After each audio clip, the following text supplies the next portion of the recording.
Hey sis, got a minute? There's something important I need to talk to you about. Cannot wait, Julie. I'm dealing with an emergency right now. Keith has disappeared. Disappeared? What do you mean? He hasn't been home since Monday, and he's not answering my calls or texts. I've called everyone we know. No one has heard from him. His phone goes straight to voicemail. I'm really worried. This isn't like him at all. Have you checked his work? I called his office today, and they said he hasn't been to work in days. No one knows where he is. I even drove by all his usual places. The gym, the coffee shop, everywhere. Nothing. Calm down, sis. I'm sure there's an explanation. Keith is fine, I promise. How can you be so sure? Do you know something I don't? Please, Julie, if you have any information, tell me. I'm going out of my mind here. Tommy keeps asking where his dad is. I do know where he is. That's actually what I wanted to talk to you about. Keith is with me. He's been staying at my place for the past week. Keith is staying with you? What does that mean? Why would he be at your place? Julie, what's going on? I'm so sorry you had to find out this way, Ashley. Keith and I are together now, as in romantically together. We've fallen in love with each other. I know this must be a huge shock, but we couldn't deny our feelings anymore. What? You're joking, right? Please tell me this is some sick prank, Julie. It's not funny. My own sister is sleeping with my husband? It's not a joke, Ash. Keith and I want to be together. In fact, I need you to sign some divorce papers. We want to get married as soon as possible. I'm truly sorry for hurting you like this. Divorce papers? Are you out of your mind? How long has this been going on? How could you do this to me, Julie? To my son? I thought you loved us. I do love you, sis, so much. I adore Tommy. But Keith and I have something special, something undeniable. It was love at first sight for us. We've been fighting it for so long, but we just can't anymore. Please try to understand. Understand? I'll never understand this betrayal. When did this start? How long have you two been sneaking around? Tell me everything, right now. Honestly, it began at your wedding. We felt an instant connection when we met at the reception. The spark between us was electric. We knew right then that we were meant to be. I'm so sorry, Ash. My wedding? While I was pregnant with Tommy? I think I'm going to be sick. This can't be happening. My sister and my husband. All this time. Every family dinner. Every holiday. You were both lying to my face. You're an amazing mom, Ashley. You're strong and capable. I know you'll be just fine raising Tommy on your own. He's lucky to have you. And now, Keith and I can stop living a lie. It's better for everyone this way. Better for you, maybe. What about me? What about my son? How is any of this better for us? Do you even hear yourself? 5 years of marriage, a child together, and you want me to just step aside? I know it's a lot to process, but you'll heal and move on in time. You'll see this is all for the best. Tommy will understand someday too. I want you and Keith here immediately. I need to look you both in the eyes and hear you say this to my face. If you're going to rip my family apart, at least have the decency to do it in person. Be adults about it. Or are you both too cowardly? We can't do that right now, sis. Keith and I, we're starting our new life together. We're so happy. I don't want anything to ruin that, not even facing you. I'm being selfish, I know, but I have to do what's best for me now. What's best for you? What about your responsibilities, Julie? To me, to this family. You don't get to just walk away. All those times you babysat Tommy, was that just to get closer to Keith? Were you planning this all along? I have to, Ash. For once, I need to put myself and my happiness first. No more sacrificing my own needs. You'll heal and move on in time. You'll see this is all for the best. Tommy will understand someday too. Don't you dare talk about my son. You lost any right to even say his name. You're dead to us, Julie. Dead! How dare you talk about Tommy's future? Like you have any say in it anymore. Like you'll ever see him again. I am sorry for hurting you, Ashley. More than you'll ever know. But I won't apologize for following my heart. Keith is my destiny. I hope you can find it in yourself to forgive me someday. I do love you. Goodbye, sis. Julie? Julie!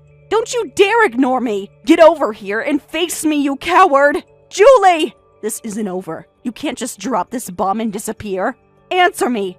Fine, run away. But don't think for a second this is the end of it. Ashley, please, we need to talk. I made a terrible mistake and I need you to know how sorry I am. Never meant to hurt you like this. Please just read my messages. even if you don't respond.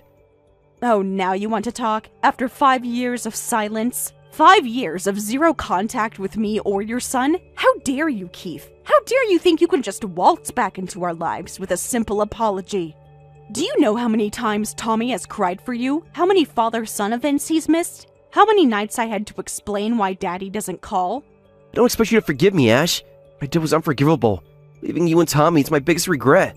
Not a day has gone by that I haven't thought of you both. That I haven't missed you desperately. I know I don't deserve your time, but please, just let me explain. Missed us? Then where the hell have you been for half a decade, Keith? Missing us from my sister's bed? You didn't just leave. You abandoned your family to shack up with my own flesh and blood. You destroyed us. You destroyed everything we built together.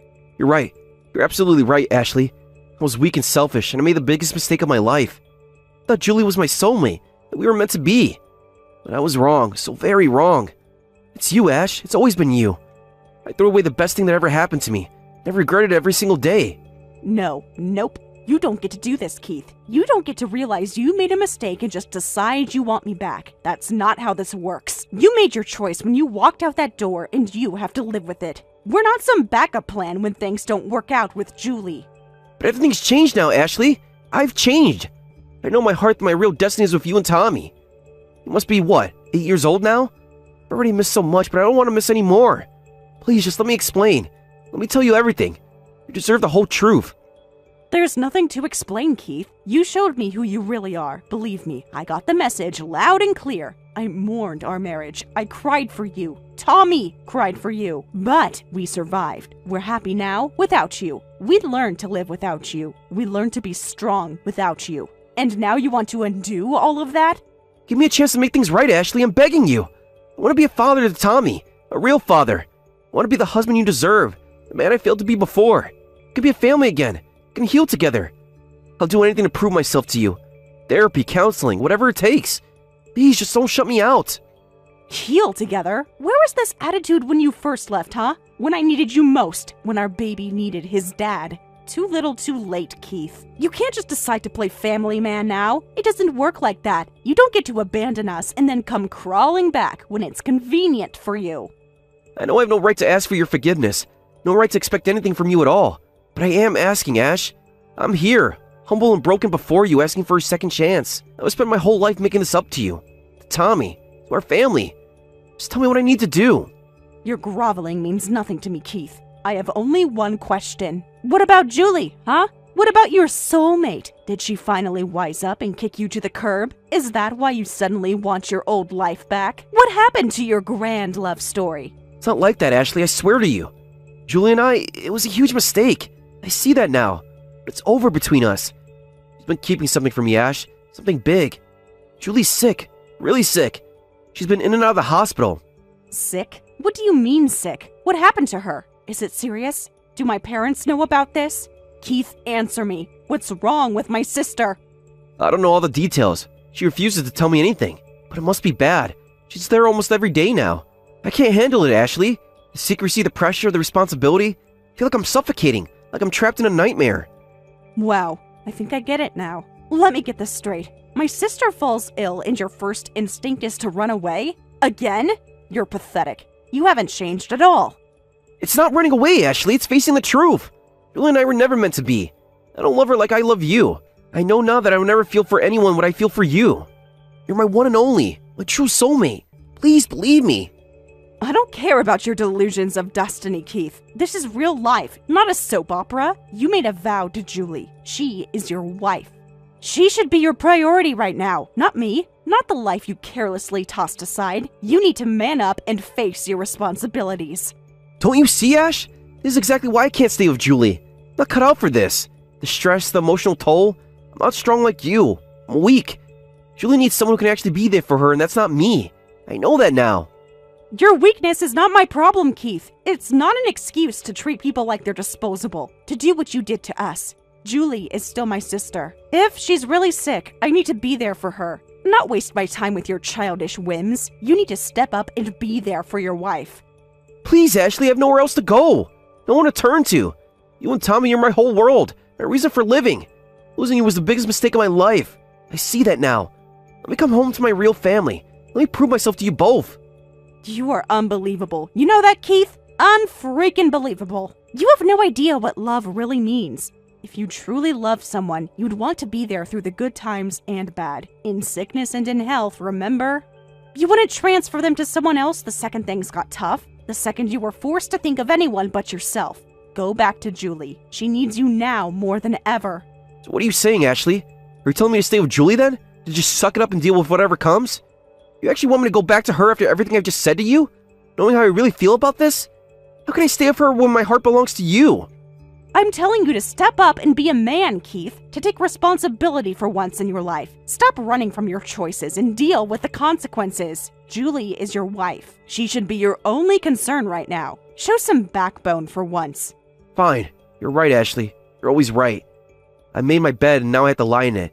Is that what you're saying? I'll go back to Julie. Find a way to be what she needs, even if it destroys me. But know that my heart will always be with you. Now you're getting it, Keith. Whatever Julie is going through, she needs your support. She needs her husband by her side. Not a spineless coward looking for the first opportunity to jump ship. Find your backbone and be there for her. That's the least you can do after everything. I'll try, Ashley. I promise I'll try. But I need you to know this doesn't change anything between us. My feelings for you will never go away. You'll always be my one true love. I know I've lost you forever, but I will love you for the rest of my days. Please remember that. Your feelings are not my concern, Keith. They're your cross to bear, not mine. You need to go now. Your wife needs you. Oh, and Keith, don't bother contacting me again. This door is permanently closed. Respect that if you ever cared for me at all. I do respect you, Ash, so much. And Tommy. I'm so sorry for disappointing you yet again. You deserve better. You always have. Take care of yourself, okay? You and Tommy. Be happy. I wish you both a truly amazing life. Goodbye, my love. I will never forget you. Ashley, I know I'm probably the last person you want to hear from, but please, I really need to talk to you. It's urgent. I know you're reading these. Please, Ash, just give me 5 minutes. It's important. Urgent? What could possibly be so urgent, Julie? I think you've said quite enough already. What more is there? Haven't you done enough damage? I've been doing a lot of thinking, Ash. About Keith, about us, about everything. I've come to an important decision. I'm going to give Keith back to you. I want you to have him. I'm stepping aside so you two can reconcile. Give Keith back to me? Do you think you're returning something at a department store? Have you completely lost your mind, Julie? What makes you think I would even want him back after what you both did? After everything you've put us through? I know it sounds crazy, but just hear me out, sis. Keith and we're not working out. We've grown apart. He's not who I thought he was. Honestly, I don't think he was ever my soulmate. Not really. I see now that you two belong together. You always have. Oh, do you now? Well, isn't that just so very convenient for you, Julie? Thinking you can play hot potato with my ex-husband and I'm supposed to just go along with it? Like he's some toy you borrowed, and now you're done playing with him. Look, I get it, Ashley. What I did was terrible. I betrayed you in the worst way, and I know I can never make that right. But I am trying to do the right thing here, to fix my mistake. I'm giving you a chance to put your family back together, to heal what I broke. Did it ever occur to you that I don't want to put my family back together, Julie? That I've moved on and built a new life? Keith made his choice when he abandoned us, and you made yours when you ran off with him. Why the hell should I clean up your mess now? Why should I care what you want? You don't have to forgive me, Ashley, or even understand. I know I have no right to ask you for anything, but I am asking, not for me, but for Keith, for Tommy. They need each other, Ash. A boy needs his father. Please don't let my actions ruin that. Your actions have ruined that, Julie. Your actions have ruined everything. There is no going back from this. Keith and I will never be what we were. That family doesn't exist anymore, and it's all thanks to you and him. Tommy has moved on. We both have. Stop trying to play God with our lives. I know. You're right about all of it. But what if you could start over? Rebuild something new and better? You're a strong woman, Ashley. The strongest I know. If anyone can heal this fractured family, it's you. Please, just consider it. I do not need your vote of confidence, Julie, or your pity. You have no idea who I am anymore. You lost the right to that sister privilege. There's something else going on here, right? Something you're not telling me. This isn't just about playing matchmaker, is it? You always could read me like a book, even when we were kids. I could never hide anything from you. and I won't now. The truth is, I need something from you, Ashley. Something big. But I was afraid to come right out and ask given, well, everything. I knew it. I knew there had to be more to this sudden change of heart. Come on then, Julie, out with it.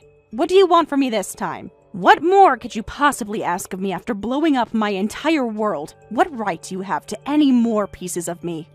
You're right. I have no right. None at all. But I'm desperate, Ash. I'm backed into a corner and I don't know where else to turn. I'm sick, Ashley. Really sick. I have advanced kidney disease. I need a transplant or I might not make it. What?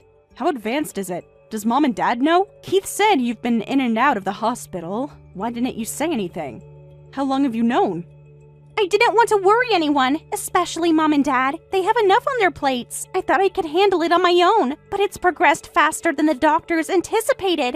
I've started dialysis, but it's not a long-term solution. I need a new kidney, Ash. I can't believe this. I can't believe you kept something like this from the family, from me, after everything we've been through. So what? You think donating a kidney will make up for you stealing my husband? You think this is some kind of twisted bargaining chip? No, it's not like that, Ashley, I swear! I know nothing can ever make up for what I did to you. I'm not trying to manipulate you. I just have nowhere else to turn. Keith won't even consider getting tested. He's completely shut down ever since I told him the severity of it.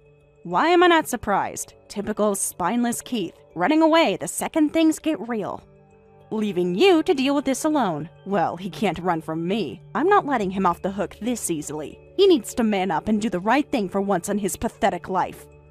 Please don't be too hard on him, Ash. This is a lot for anyone to process. I sprung it on him and expected him to just accept it. But you're my sister, my blood. I was hoping that would count for something, that our bond would be stronger than my mistakes.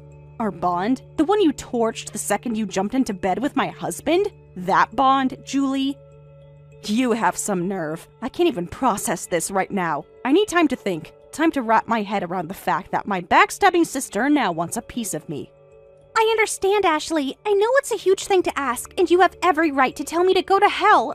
I probably would if I was in your shoes, but please, just consider it. I'm on borrowed time here. I don't know how many more chances I'm going to get. You're my last hope. Last hope? What about Mom and Dad? What about your friends? You must have other options, Julie. This can't all fall on me. There's no guarantee any of them will be a match. It could take months or years to find a viable donor. Time I don't have. You're my sister, Ash, my family. The odds of you being compatible are so much higher. I need you. I've never needed anything more. I can't give you an answer right now, Julie. This is too much. I need to think. I need space to process all of this away from you and Keith. Give me time. I'll get tested to see if I'm even a match, but I'm not promising anything beyond that. I need to do what's best for me and Tommy. Of course! I completely understand. Take all the time you need. I don't want to pressure you. I know this is a huge decision. And don't worry about Keith. I'll deal with him. You focus on you and that precious boy. He's lucky to have you as his mom. Don't act like you suddenly care about Tommy's well-being. Don't pretend like we're some happy family. Those days are over. If I do this, Julie, it won't be for you. It will be for me, because I'm not cruel, because I don't believe in letting people suffer, even people like you. I know, Ashley. I know I don't deserve your kindness or your forgiveness. I won't ask for either. All I'm asking is that you consider giving me a chance to live, a chance to make things right, even if it's from afar. You should be happy. Keith is returning after taking him for 5 years. Then I'll take 5 years to think about it.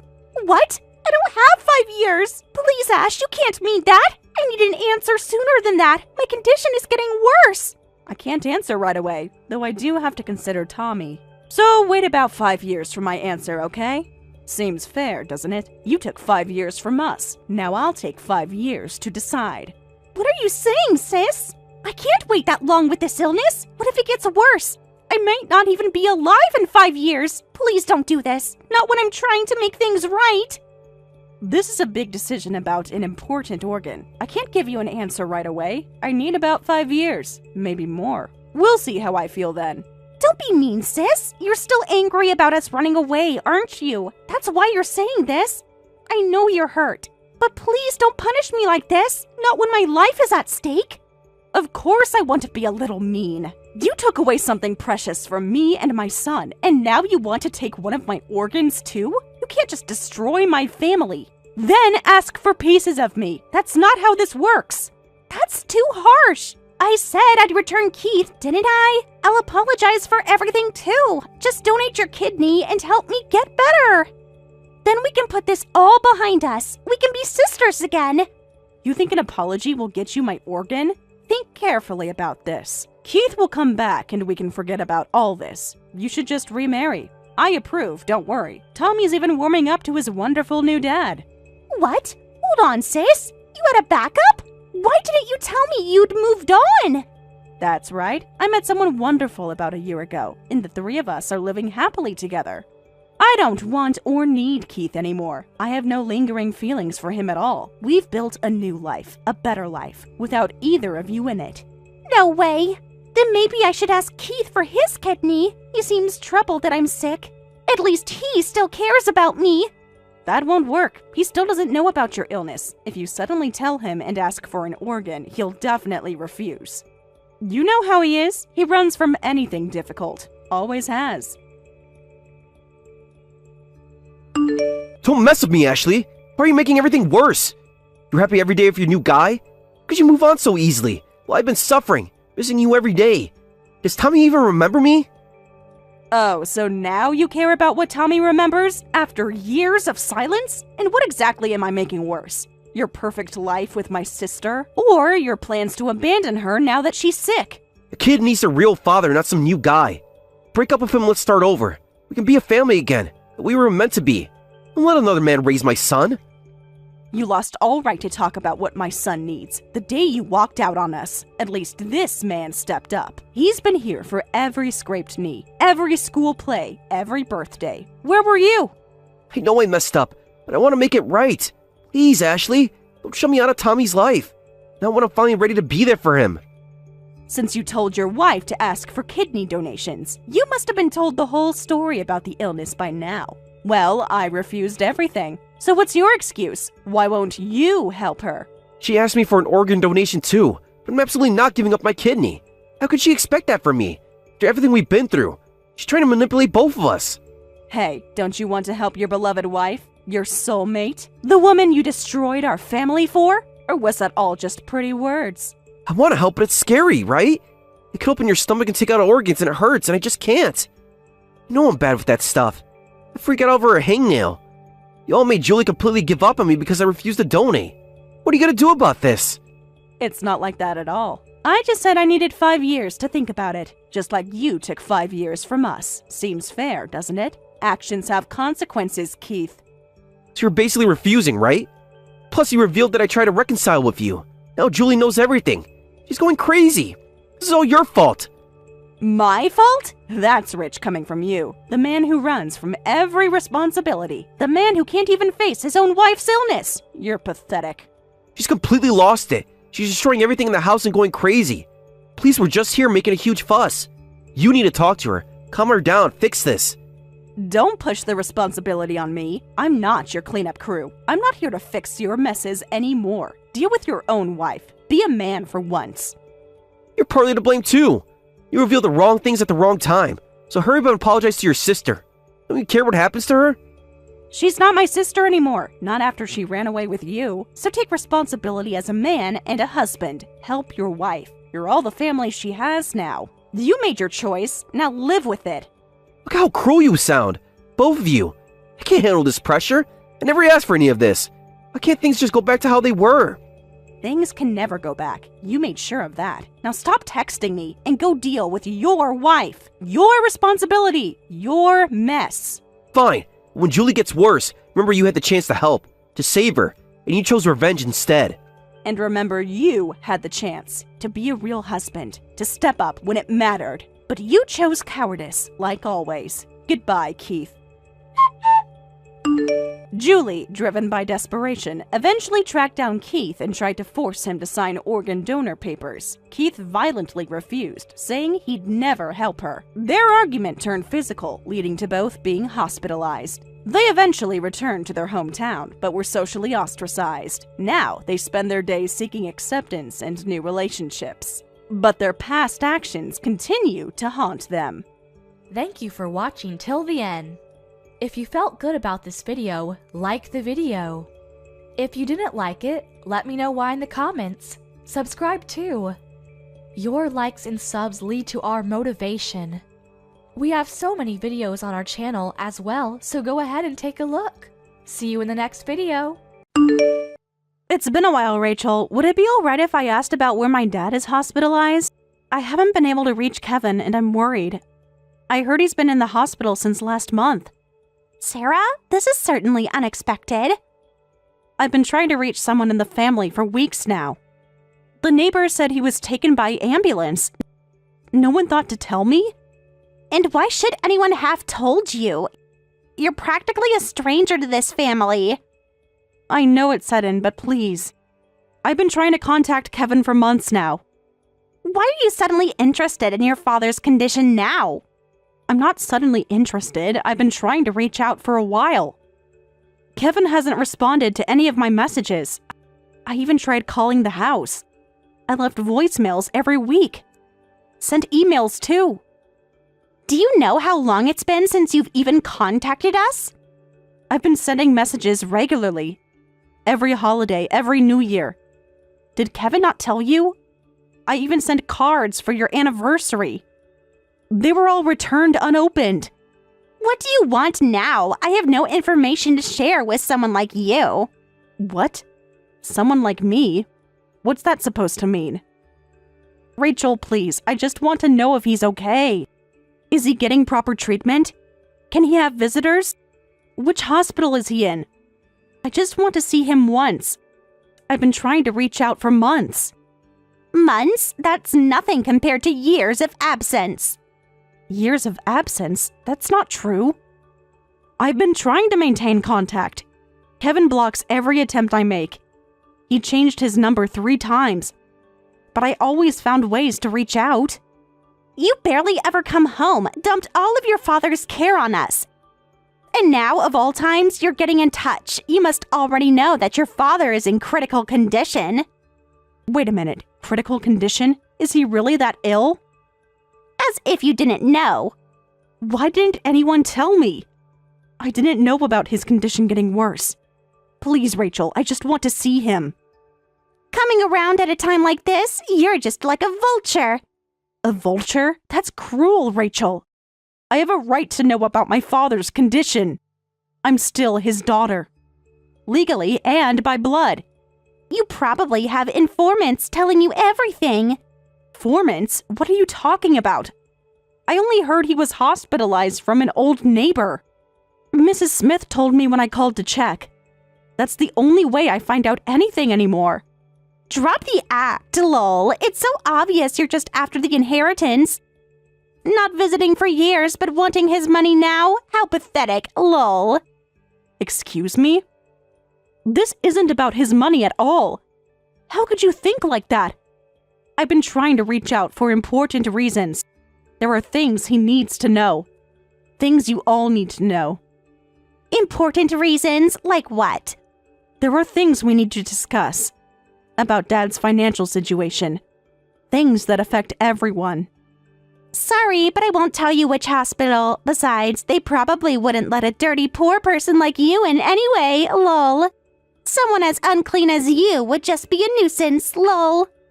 What do you mean by dirty poor person? You have no right to speak to me that way, Rachel. I work honestly for my living. Oh, did I hurt your feelings? Truth hurts, doesn't it? Someone like you doesn't belong in our family. This isn't about feelings. This is about basic respect. Something you seem to know nothing about. I've heard all about you from Kevin. Sarah, you were too stupid to even go to high school, lol. And now you're working with just a middle school education. With such low qualifications, your job options and salary must be really limited, lol. You really are just a dirty poor person. Wait a minute, the reason I only finished middle school, is that what my brother's been telling you? Of course it is. Yes, that's what he said. She's just a stupid, hopeless sister, lol. What? He said that about me? About his own sister? He's completely twisted the truth. You don't know anything about what happened back then. About why I had to leave. About what they did to me. I heard you childishly developed a complex about your college-educated brother and ran away right after middle school. You didn't even come to our wedding or send a gift. But now you want to visit just for the inheritance? How inappropriate! I wasn't invited to your wedding. Kevin made sure of that. He returned the gift I sent. Unopened. Just like everything else. Rachel, I'm not here for the inheritance, and it seems like you've only heard a very one-sided version about me. One-sided? What other side could there be? There's so much you don't know. About my mother. About what really happened. About the real reason I had to leave. About what they did to me. The facts speak for themselves. The facts? You don't know the real facts. You only know Kevin's version. His convenient lies. Please, just let me explain. I don't care about your excuses. Just stop contacting us. You have no right to see your father. You've been practically no contact since middle school. You'd just be a bother to him. Your presence would only make his condition worse, so please leave. Rachel, please listen. There's something important you need to know. Don't contact me again.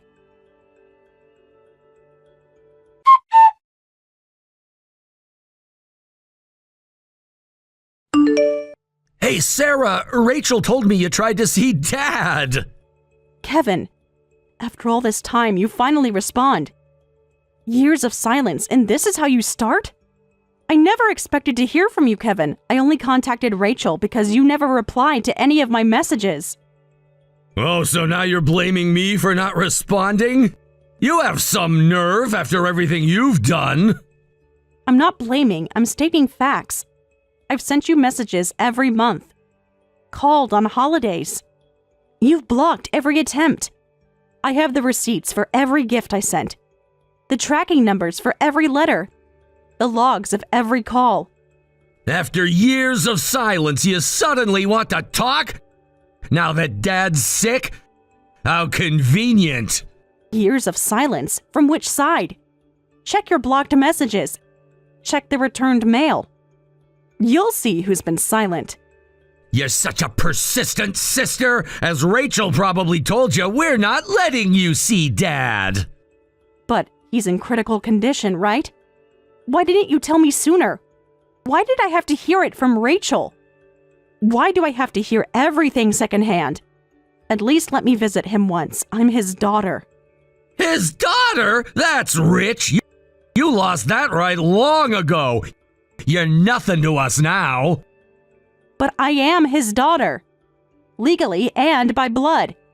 You can't deny that. No matter how much you want to. You abandoned that right years ago when you chose to leave. When you turned your back on us. I didn't abandon anything. You know what really happened. You were there. You saw everything. You watched it happen. And just did nothing. Shut up! You're just the child of a mistress! Who do you think you are trying to see Dad when he's in critical condition? Get lost, you poor middle school dropout looking for an inheritance! What? How dare you bring up my mother? After all these years. After what you did to her. After what Dad did to her. You know nothing about what really happened. Nothing about her sacrifices. Nothing about her pain. Oh, I know everything I need to know. About your shameful origins. About how you've always been a stain on our family. No, you only know what you want to know. What's convenient for you to know. There's so much more. Things you've chosen to ignore. Wanting to see Dad with this timing is really pathetic. You're probably just checking if there's any inheritance set aside for a mistress's child like you. Only wanting inheritance, that's just what you'd expect from a child of such low birth. Low birth? You sound just like Dad now. Using the same cruel words. The same hateful phrases. You've become just like him. Forgetting all he did raising you and you never coming back home? Wait a minute, never coming back home. What's that about? You guys were the ones who kicked me out, so why am I being treated this way? I tried to come back many times. You were the one who blocked me at every turn. Every single time. For years. Ha! Are you trying to rewrite history now? Making yourself the victim? How pathetic! I'm not rewriting anything. I remember everything clearly. For every cruel word. Every cold shoulder. Every locked door. Do you? Or have you convinced yourself of a different story? Nobody kicked you out. You ran away. You chose to leave. You abandoned us. That's not true. You were there that day. You watched it happen. Standing in the doorway. Silent as always. And yes, I'm the child of a mistress. I'm the child Dad had with a woman from a nightclub. He acknowledged me and took me in and raised me. But I never had anyone on my side at home, and you guys kicked me out without even letting me take high school entrance exams. Remember that day? When he tore up my application? When he threw my textbooks out? You just watched. Like you always did. So what? We took care of trash like you until you finished compulsory education, didn't we? We gave you food, a roof, more than you deserved. What? Trash? Is that how you've always seen me? Your own sister? Your flesh and blood? All these years? You should be grateful we even did that much. Most people wouldn't have. Dad was too soft. Should have thrown you out sooner. Grateful for what? For the daily humiliation? For watching silently when Dad... For the cold meals? The locked doors? The torn photos? The way you've twisted things when explaining to Rachel, and now this attitude? Enough is enough. I used to just quietly go along with things as a child, but I've reached my limit. Before insulting me, you should look at Dad first. Huh? What's that supposed to mean? Don't you dare talk about Dad. After everything he did for you. I'll talk about him. About everything he's done. To Mom, to me, to others. All the secrets you've helped him keep. All the lies you've helped him tell. I stayed quiet as a child because I needed to survive. I thought being a mistress's child made me bad, but the bad one wasn't me. It was Dad, right? The one who cheated on Mom and had a child. That's who was wrong. I'm the victim here, so there's no reason for you to blame me. Shut up. Who cares who was wrong anymore? The point is, I just don't like you being the child of a mistress. Dad's gonna die soon anyway, so that's that. You were never meant to be part of this family. You were just Dad's mistake. A burden we had to bear. What? You finally admit it. After all these years, it was never about my actions. Just my existence. Just who my mother was. How can you be so cruel? To your own sister. There's something you need to know about Dad.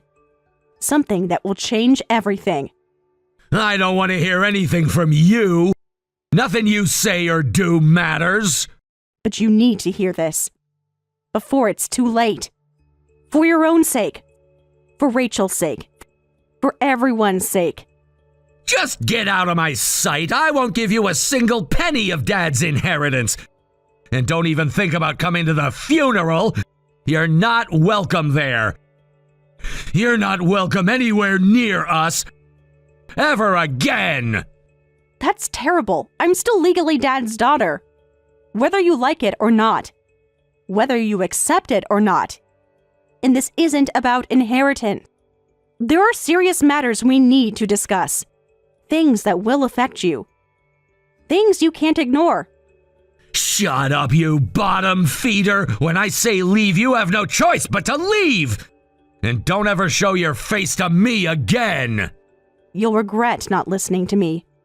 I tried to warn you. But fine, you've made your choice. Remember this moment. When the truth comes out. Is that a threat? You dare threaten me? After everything? It's a warning. Just disappear like you did before. This time will be different. You'll see. Sooner than you think.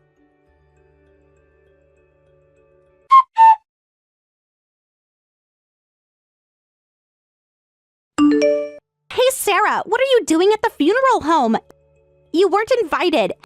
How dare you show up here? I heard my dad passed away, so I came as his daughter. I tried contacting my brother about the funeral location, but he ignored me. So I had to find out on my own. I have every right to be here. As much as you do. More than you know. You actually tracked down the funeral location? Who told you? Was it the hospital? The funeral home? Of course I did. Did you think I wouldn't?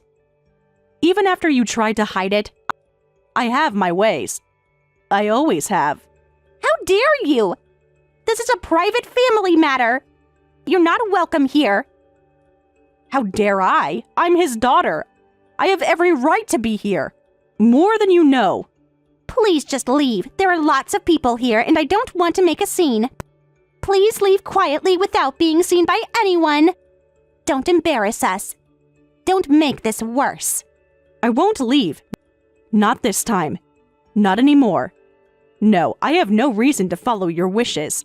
I have every right to be here. More right than you might think. Things you don't understand yet. Such a persistent middle school dropout, coming all this way for inheritance. You're really acting like a poor person. So this is what the child of a mistress is like, lol. No class. No dignity. No shame. Excuse me? Still going on about that? After all this time? You really know nothing about the situation, do you? Nothing about what's coming. I know everything I need to know. Kevin told me everything. About your past. About who you really are. No, you don't. You only know what Kevin told you.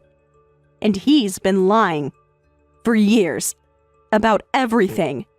Kevin told me the other day, I thought you were just unusually estranged siblings, but to think you were a mistress's child, lol. And now you're working at a nightclub just like your stupid mother. It's just a pub, actually. Get your facts straight. At least try to be accurate in your insults. And you know nothing about my mother. Or what Dad did to her. The truth would shock you. It would change everything. Oh, a pub, lol. A job flirting with drunk old men, just like your mother, lol. Low-class blood really does get passed down, lol. Mother like daughter. Both of you just the same. What? Are you making fun of my mother right now? After everything she went through? After what Dad put her through? You have no idea what she went through. The sacrifices she made. The pain she endured. All for him. And all because of him. I'm not making fun, just stating facts, lol. It's true that you live off dirty old men, lol. And working in food service must be tough these days. Is that why you're after the inheritance? That must be why you're here. Looking for a handout. Like always. That's enough. How many times do I have to tell you it's not about the inheritance? You're so fixated on money. Just like Dad was. There are more important matters here. Things you should know before it's too late.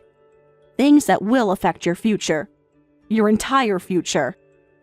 This is hilarious, lol. You're getting angry because I'm telling the truth, lol. Can't handle the facts. About who you really are. About what you come from. This conversation is just pointless. You won't even listen. Just like he never listened. To warnings. To truth. To anything. Could you please call my brother? There's something I need to discuss with him directly. It's urgent. More urgent than you know. Why should I do anything for you? After you showed up uninvited?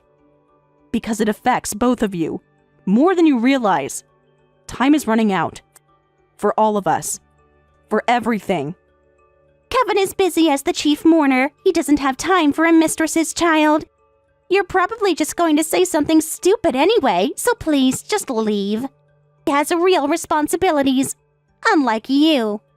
In that case, I won't leave. I'll wait nearby, so please let me know when my brother has time. This is more important than you realize, as it affects both of you. Your entire future. Everything you think you know. Everything you think you have. You're so persistent. Do you want your father's inheritance that badly?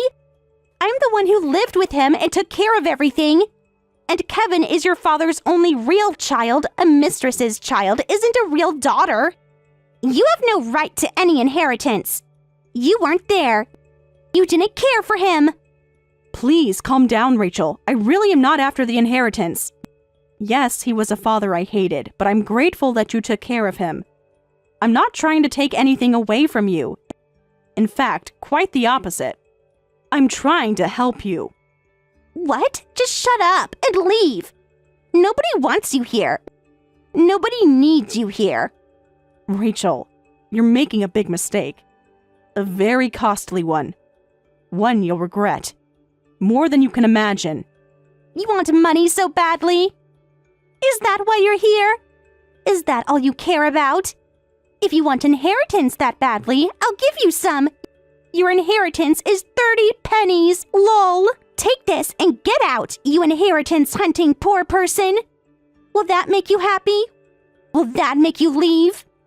In that case, I'll let my brother have everything. Every last bit of it. Including what comes with it. Every last thing. All the responsibility. All the consequences. Don't ever show up again, lol. You should have said that from the start. Got it? Never appear before us again, and don't contact us, lol. This is what you wanted, right? To cause trouble. Want to make a scene. Yes, of course. I don't want to see such a nasty couple ever again either. So I'll let you have all the inheritance. Please take care of the debt repayment as well. I'll leave the rest to my lawyer. Everything that comes with it. Everything you don't know about. Everything Dad kept hidden. Huh? What debt repayment? What are you talking about? Your father didn't have any debts. The repayment of the debt owed to me. It comes to about $400,000. Please pass this on to my brother. That's just the beginning. Just what he owes me. What? Wait a minute. What do you mean, debt repayments to you? Such a huge sum of $400,000. Kevin never mentioned anything like this. This can't be true. You must be lying. This must be some kind of joke. You're making this up to cause trouble. You must be.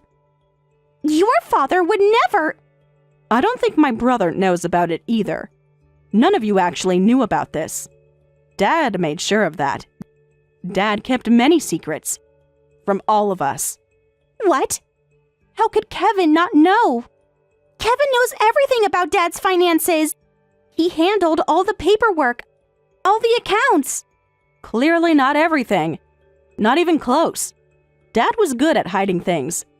Very good. That's why you should have let me see Dad while he was alive. Then you might have found out sooner. I tried to warn you. I tried to tell you. But you just wouldn't listen. Wait, what's going on? What kind of debt is this that even Kevin doesn't know about? You need to explain this to me properly. This can't be real. Tell me everything. Right now. You know my mother worked at a nightclub, right? Well, she passed away 5 years ago. And that's when I found out Dad had borrowed money from her. Large amounts. Multiple times. Over many years. Your father did? No, that can't be true. He would never. He was too proud. Apparently, Mom and Dad were more than just client and worker, and he borrowed money from her. He made promises. Empty promises. Like he always did. And he borrowed a lot of money from her. Multiple times. Don't tell me that's the $400,000. All of it? From your mother? That's right. He borrowed money from her multiple times, totaling $400,000. But it seems he never repaid a single penny. Year after year. Promise after promise. Lie after lie. No way. But why would she lend him so much? And why didn't she demand it back sooner? It doesn't make sense. But even Mom was troubled by this, and she told Dad, if you won't repay me, I can't afford to raise a child. That's when Dad said, "Then I'll take the child, so please wait for repayment," and took me in. He used me as collateral. His own daughter. Like a bargaining chip. What? Is that what happened? I always thought my mom abandoned me and dumped me on Dad. But that wasn't it at all. Dad was the one who asked to take me in exchange for delaying repayment. And yet, he treated me like an unwanted child of a mistress. How could he act that way, even if it was in front of his wife and son? That's... Kevin needs to know about this. He needs to know everything. And, as you know, I lived with Dad and my brother until middle school. Which means Dad still hadn't repaid Mom a single penny even when I was in middle school. Then he said, "You're not worth sending to high school," and kicked me out. After breaking his promises. Wait, you tried to get into high school but were too stupid to pass, right? That's what we were told. That's what Kevin always said. All these years. That's the convenient explanation you've been given, but it's wrong. I had good enough grades, but Dad and my brother wouldn't allow it. I was in the top 10 of my class. My teachers recommended me. I had already passed the mock exams. No way. All this time. We've been wrong about everything? Everything Kevin told me. And then Mom passed away lonely and alone 5 years ago. After learning everything, I waited for Dad in her place. Of course, I notified him about Mom's death, but he never came to repay even a penny. Not even a condolence letter. Not even a phone call. Not even an acknowledgement of her passing. Just silence. Like always. Oh! That's why I contacted you when I heard he was in critical condition. I couldn't let him get away with not paying his debt. But my brother wouldn't let me see him through you. Sadly, he got away with not paying after all. Let me check something. This $400,000 debt was money that your mother lent, right? So, wouldn't the debt normally be canceled since the person who lent the money has passed away? That's how it works, right? The debt dies with the person? Please tell me that's how it works. Actually, it doesn't work that way. Lol. I properly inherited Mom's right to collect the debt.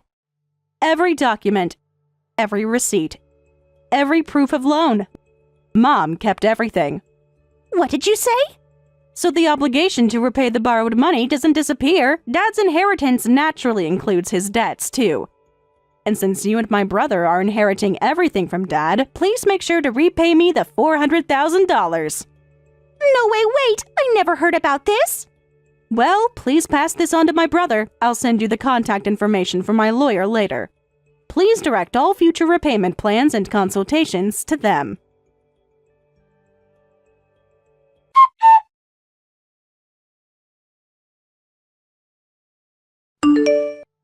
What's $400,000 in debt? I'm not scared at all. After all, Dad has lots of land and real estate. We're rich. We have assets. This is nothing. You sound very sure. Have you actually checked the assets? All of them? Every last detail?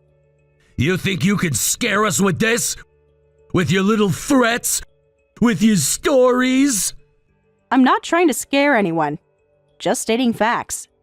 Facts you should have learned earlier. Facts Dad kept hidden. I've already looked into Dad's assets. Every property, every account, everything. You spent all night checking Dad's assets, didn't you? Did you find everything you expected? No surprises? Nothing concerning? Even after paying your $400,000, we'll still be in the black. I'm inheriting Dad's assets, and you, the mistress's child, will renounce your inheritance. We're still rich. We don't need you. We never did. So confident. Just like Dad was. Until the end. Until everything fell apart. I'll gladly renounce it if you properly repay me, but I'll only renounce after confirming the full repayment. Every last penny must be accounted for. No exception. No delays.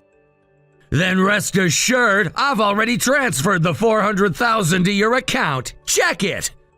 That should shut you up. That should make you disappear. Oh, it's true. You've already transferred it. You work fast when you want to.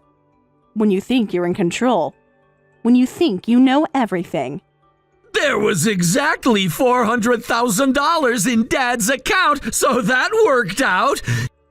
Now I just need to sell the land and real estate and convert everything to cash. With this much, I can live a life of leisure. Everything's falling into place. Just as I planned, just as I deserve. A life of leisure? You sound very sure. Very, very sure. Just like Dad was. I'll never have to work again! This inheritance is my ticket, my reward for all these years. Never work again? That's quite a plan. Quite a dream. Quite a delusion. This inheritance will set me up for life. I've earned this after taking care of him, after everything. Then I'll proceed with renouncing my inheritance as planned. Just as you wanted. Everything you wanted. For now. Yeah, hurry up and renounce it and never show your face to us again. Don't try coming back later saying you want a share of the inheritance. You won't get another penny. Not ever. I won't say that. Once I get the money, I don't care about anything else. Well then, good luck with repaying the rest of the debts. You'll need it. All of it. The rest of the debts? What rest? What are you talking about? You heard me. The rest of the debts. All of them. What do you mean? Stop playing games! $400,000 to me is done, but there are about 6 more people. Roughly speaking, it's about $200,000 per person. But with the land and real estate, you should be fine. At least that's what you think. That's what you believe. Just like Dad did. Wait! What do you mean 6 more people? Wasn't Dad's debt only to your mother? This can't be true! You have to be lying! Oh, brother. If only you'd listened earlier. If only you'd let me explain. If only you'd answered my calls. This is just revenge! Nope, looks like Dad was an even worse person than we imagined. Much worse. Than anyone knew. Than anyone suspected. What? No! Dad would never! He was always so responsible! He wouldn't do this! The money he borrowed from my mom, apparently it all disappeared into gambling. He said, I want to start a new business when he borrowed it, but when the truth came out, it had all gone to gambling. Every penny. Every loan. Every time. What? No! Dad would never! He was always so responsible! He built the company! He was respected! Responsible? Is that what you thought of him? Is that what he showed you? The others had similar stories. He kept making excuses to delay repayment. They said they sent many letters to our house asking for repayment, but never got a single reply. Year after year. Letter after letter. Excuse after excuse. You remember those letters, don't you? The ones he always tore up? Remember how many there were? Every month? Wait. Now that you mention it, Dad used to get lots of letters regularly. I did give them to him, but he would just tear them up saying he was getting senile. The blue envelopes. The registered mail. The urgent notices. Those were probably the letters demanding repayment. He wasn't senile. He was deliberately tearing them up. Playing dumb. Playing innocent. What? All this time? He was lying to everyone? To me? Eventually, these people found their way to my pub. Even though I'm a mistress's child, I'm still legally Dad's daughter. They managed to track me down somehow. They kept asking me to help arrange a meeting with Dad. Week after week. Month after month. Begging for help. So you knew about Dad's debts all along? You knew everything? While we were taking care of him? while he was dying? Yes, for years now. While you blocked my calls. While you ignored my warnings. So that's why you kept trying to contact us? Why didn't you just tell us directly? Why all the secrets? Why the games? That's why I kept trying to contact you. I tried so hard to get everyone to meet with him. But you never replied, never met with me. You blocked every attempt I made. And now, here we are, facing the consequences. Wait, what is this? To me, Dad was someone who was strict with himself and others. He built up the company to a decent size, was a respectable businessman, but instead he was a scumbag drowning in debt? Everything I believed about him, it was all a lie? My whole life? Remember the repayment amount I mentioned? About $200,000 per person. So good luck. Do the math. If you can handle it, Mr. College graduate. Wait, let me see. You said there were 6 people besides you who he borrowed from. So if each person is owed $200,000, that's roughly $1,200,000. That can't be right. You must be lying. This has to be a mistake. No way. Over 1 million? This can't be happening. You'll need to check the details with everyone, but you should prepare for about that much. And right now, it's just 6 people, but there might be more coming forward. More stories, more debts, more secrets. Just wait. There's no way we can pay that much. The land and real estate we checked yesterday aren't worth that much. In that case, we'll renounce the inheritance too. We don't want a deficit inheritance either. We'll just refuse it. Walk away. Start fresh. Huh? You and Rachel can't renounce the inheritance anymore. So you'll have to accept it, whether it's in the red or not. No escape. No way out. No fresh start. What? Really? There must be some way out. Some loophole, some solution. Because you already used Dad's savings account to repay my debt, right? That means you've already accepted and used the inheritance, so you can't suddenly say you want to renounce it now. You acted too fast, too confident, too sure. What? So what happens to us? Do we absolutely have to take over Dad's debts? All of them? Everything? The whole amount? Yes, all of them. Every last penny. Every single debt. Good luck, brother. Unlike middle school dropout me, you got to go all the way through university. I'm sure you'll figure something out. All that education. All that privilege. All those opportunities. Use them well. Don't mess with me! What do you mean figure something out?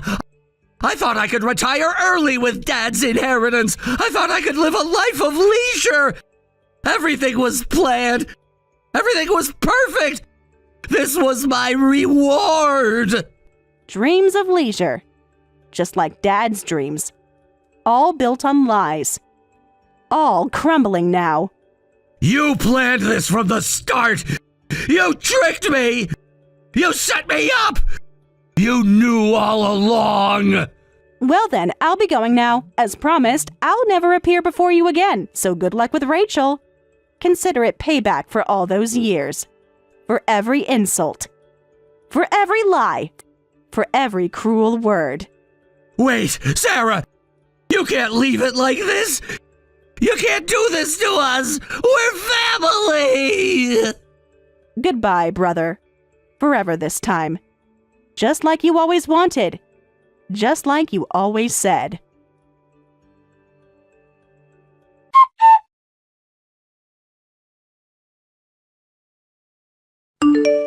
And after that, not only did the 6 people who had lent money to Dad come forward, but 3 more people appeared saying they had lent money to Dad while he was alive, bringing the total to 9 people.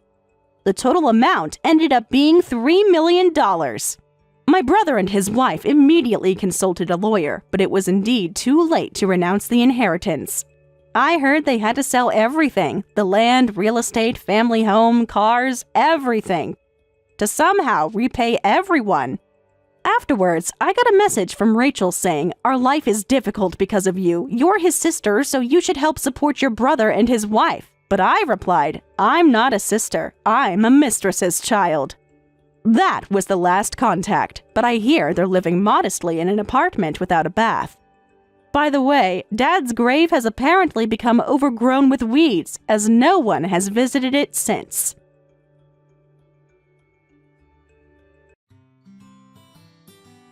Thank you for watching all the way until the end. If you felt good after watching this video, please like the video. If not, please leave a comment and give us your feedback. Also, don't forget to subscribe. Your comments and likes help this channel grow. We hope you enjoy our other stories as well. Sarah, enough is enough. How long are you planning to stay at your parents' house? Read the room and move out already. What? You're seriously asking what? We need to talk about this. This is coming out of nowhere. What's the problem? Living with so many people is just stressing me out. You know that I just gave birth 3 months ago. I'm exhausted and don't have the energy to be considerate of others. And that's somehow my fault? You're making everything harder by being here. So just move out of this house already. Why are you suddenly demanding this? Because the house feels so cramped, I can barely rest with you around. Why should I be the one to move out? This is my family home. Family home or not, things are different now. You're being selfish. Can't you see how difficult this is for me?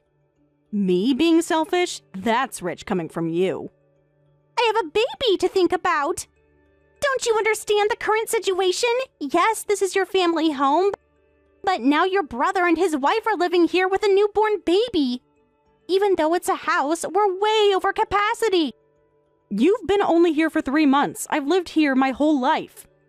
That's exactly the problem. You should have moved out ages ago. I agree with that, but are you really in a position to say that? What's that supposed to mean? You're acting like you own this place now. Because I need to think about what's best for my baby. I'm a new mother. I need support.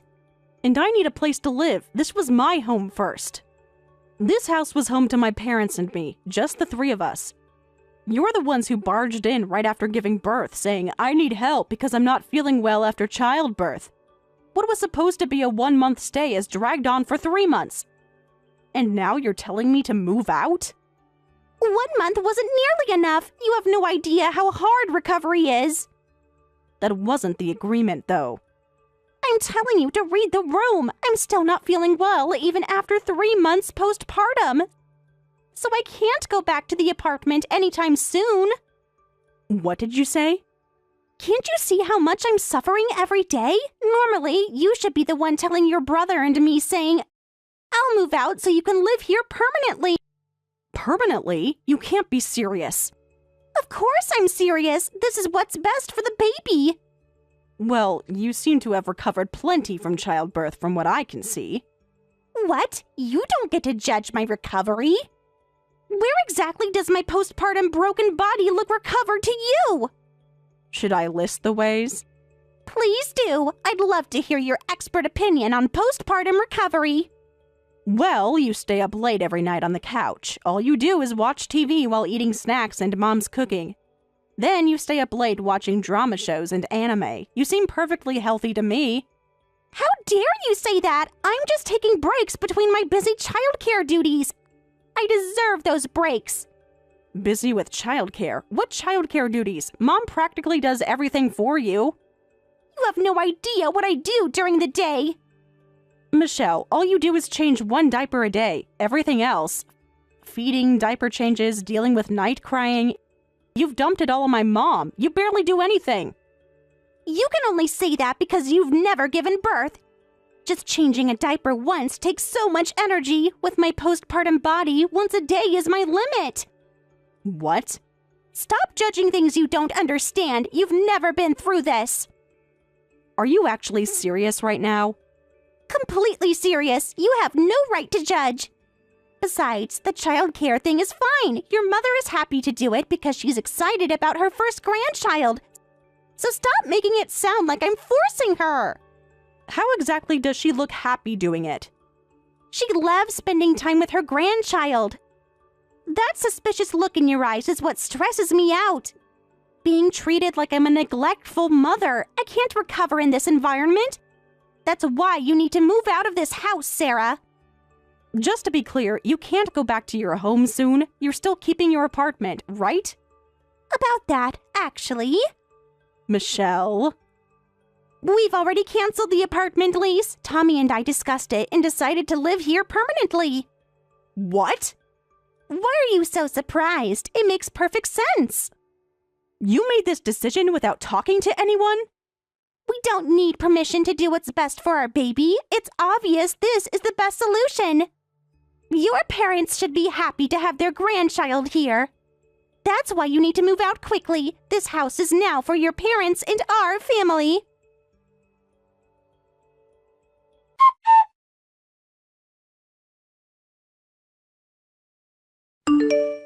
Mom, did you hear that Michelle and Tommy are planning to live here permanently? They even canceled their apartment lease. They just told me to move out. They just told me this morning, too. Your father hadn't heard anything either. We were both shocked. When did they even decide this? Did they even discuss this with you? Not at all. They just announced it like it was already decided. How can they just make decisions about your house? I can't believe they did this. I know, it's quite surprising. They think they can just take over. What exactly did Michelle say to you? She's acting like she owns the place. She said I need to move out because this house is for their family now. Their family? She's impossible to reason with. Apparently, having the baby makes them more important. I see. She won't listen to anything I say. What should we do? They've clearly gotten used to living here. Michelle dumps all childcare on you, and Tommy doesn't even contribute to living expenses, saying it's like showing filial piety. Well, about that, Sarah, why don't you take this opportunity to move out? What? Just hear me out. Mom, you can't be serious. Your father and I talked about it, and we're pretty sure Tommy and his wife will never leave the house. And it's too difficult to live with so many people. So, at this point, you moving out would be the quickest solution. Wait a minute, are you saying you're kicking me out to live with your grandchild and your son's family? Sarah, don't think of it that way. How else should I think of it? This is actually a good opportunity. You've been doing more remote work lately, so you'll be able to work more peacefully living alone. That's true, but this isn't right at all. They're acting entitled. They're the ones who should leave our house. I understand how you feel. Do you really? Now, don't get so angry, but let's be practical about this. I'll help you find an apartment to live in. I know someone who works in real estate. Actually, I've already asked them to look for some places for you. You what? You've already started looking for my apartment? I found some really nice places. Great options lined up. I can't believe this is happening. This could be good for you. Trust me on this, Sarah. I feel like I'm being pushed out. You're not being pushed out. Let's just look at some places first. I can't believe you're taking their side. You're really set on this, aren't you? I just want what's best for everyone. Well then, let's go view some properties after you finish work today. Make sure to call me as soon as you're done.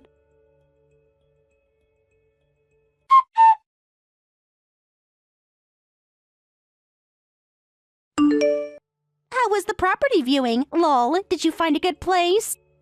Yes, I actually did find an unexpectedly nice place. I even signed the contract right there. I'm grateful to Mom and her friend for looking. Really? Already signed? That was fast. Couldn't wait to leave. I feel so relieved knowing I'll never have to see your faces again. That sounds like sour grapes. So funny. What? You're trying so hard to act tough. I heard you went crying to your mother and she told you to leave, lol.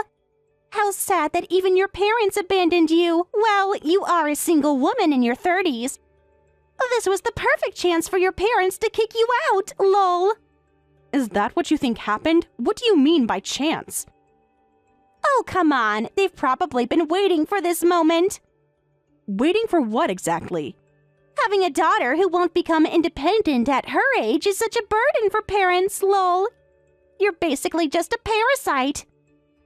What? You're calling me a parasite? If the shoe fits, lol. That's interesting, coming from you. That's what they call people who leech off their parents, lol. It's the perfect word for you, lol. You're calling me a leech? Yes, you should be embarrassed. That's rich coming from you two. I live at home because it's close to work. In exchange, I pay a lot in living expenses. You're the parasites, completely dependent on my parents for everything. How dare you? We have a baby. Besides, we're different. We gave them their first grandchild, lol. And since it's Tommy's child, that makes him the heir to this house. It's only natural that we get special treatment, lol. What? Heir to this house? What are you talking about? We're not some prestigious family. It doesn't matter. Tradition is tradition. What tradition? Firstborn son's rights. The eldest son's child is always the heir. We deserve special treatment. Wow. It's just how things work. You really believe that, don't you? Of course I do. It's obvious. Compared to us, you're just a burden, lol. Never getting married, camping out at home. People who can't read the room are such a hassle. You were just a nuisance to your parents, let alone us, lol. Yes. Sorry for not being able to read the room.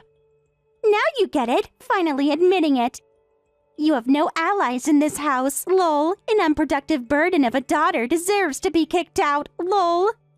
You really don't understand sarcasm, do you? Whatever, you're leaving anyway. All right, so I've already moved out now as you wished.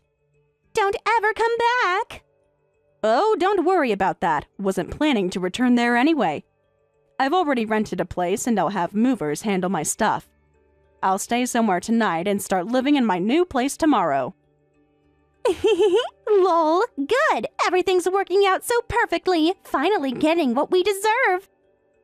Now there are no more pests in this house. Your mother will handle childcare and we don't have to pay living expenses or rent. Everything is just perfect. I've won completely, lol. But that's only going to be for 2 weeks, though. Better find a new place before the house gets demolished and put up for sale. What? Demolished and put up for sale? What are you talking about? You heard me. Stop making things up. You're lying. Think what you want. Anyway, your perfect environment will only last 2 weeks. Obviously, being homeless with a newborn baby would be terrible. You should find a place soon and get ready to move. Wait a minute, I don't understand at all. What are you talking about? There's no way this house would be demolished or put up for sale. I'm telling you because it's happening. Our parents have apparently grown tired of you all.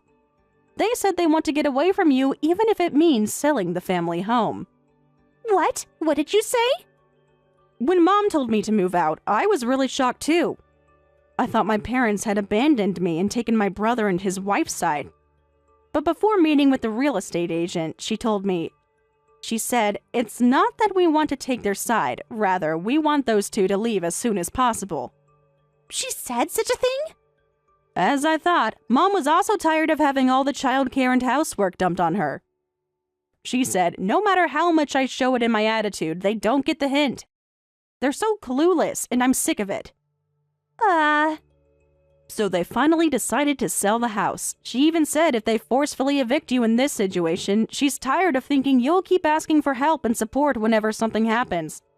So they'd rather sell it and move to another place, just the two of them. That's why they told me to leave too. That must be a lie. What are we supposed to do if they do that? We've already canceled our apartment. We were fully planning to live in this house. Finding a new place is your only option. I think you've had enough rest these past 3 months. So do your best to be ready to move out in 2 weeks. That's impossible. Preparing to move in 2 weeks while taking care of a small child. Making excuses will only waste time. Instead of doing that, hurry up and find a new place to move to. Well then, goodbye.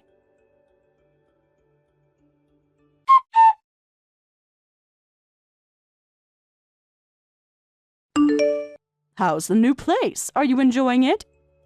Yeah, the sunlight is even better than I imagined. It's really a nice place. I met the landlord the other day and asked about renovations. They said I don't need to restore it to its original condition, so I can do whatever I want. I might put in some effort to make it exactly how I like it. That's wonderful news. The neighborhood is nice too. I'm so glad to hear that. It feels strange being on my own, but in a good way. You seem happier already. How are things on your end? Are Michelle and Tommy behaving and following your instructions? Have they accepted the house sale somehow? Well, about that, Sarah. That doesn't sound good. Is it that bad? The discussion the other day was terrible. Tommy and Michelle were both crying and screaming, just impossible to talk to. In the end, they said, "You'll never see your grandchild again, lol." No, they didn't. They really said that? Can you believe their nerve? Using the baby as a threat. But that's actually perfect for us. They shouldn't assume that all grandparents are crazy about their grandchildren. Right, Mom. You've never been good with small children. Never liked the baby stage. You always said that. Remember when you told me you were relieved when I started school? Best day of my life. Just had enough of child rearing after raising my own kids. I see. But did they finally agree to leave? Have they started packing at least? Well, about that. They said, "We'll fight to the bitter end." And now they're both holed up in their room. They what? They think they're making some kind of statement. With a baby? Are they serious? Tommy still goes to work at least, but when he comes home, he just locks himself in their room. They think they're staging some kind of siege. In your house? What are they thinking with a small baby? And the funny thing is, despite their siege, they keep sending text messages to me. Like, "The baby won't stop crying. We're leaving them in the hallway. Please take care of it." What? They're still trying to make you do the childcare in that situation? Of course, I reply, "No thanks," and ignore them. It's just, what a pathetic siege attempt. But can you really demolish the house in this situation? Seems difficult with them refusing to leave. Yes, we can. Don't worry about that, because we've already arranged everything with the contractor. All that's left is to call the police on the morning of move and report that we have unauthorized people barricaded in our house. What? You'd really call the police? Sometimes you need to take drastic measures. I feel bad troubling busy police officers, but sometimes you need help from law enforcement. I never expected this from you. You're pretty impressive, Mom. Your father and I have had enough of their behavior. I never thought you'd go this far. They've given us no choice. Of course, we've warned them that calling the police is our last resort. Whatever happens on the day, it's their responsibility if they don't leave. You're right about that. Well, hang in there for another week. I'm supporting you in Dad's new life. I've transferred some money. Use it together. Oh my, you sent us money? Sarah, you shouldn't have. To help with the new place. Consider it a housewarming gift. That's too generous. I feel partly responsible for making you decide to sell the family home. I keep thinking if I had helped you more, if I had been firmer with Tommy and his wife. Don't blame yourself. But still, this isn't your fault at all. That's not something you should worry about. Your father and I should have discussed things earlier instead of letting it build up. If anything, we're sorry for taking such drastic measures. We'll make good use of your thoughtful gift. You deserve better than this. Things will be better soon.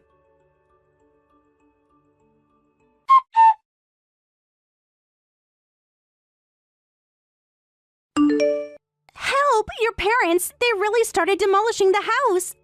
They even called the police! They kicked us out of the house! No way! You actually stayed until demolition day? What else could we do?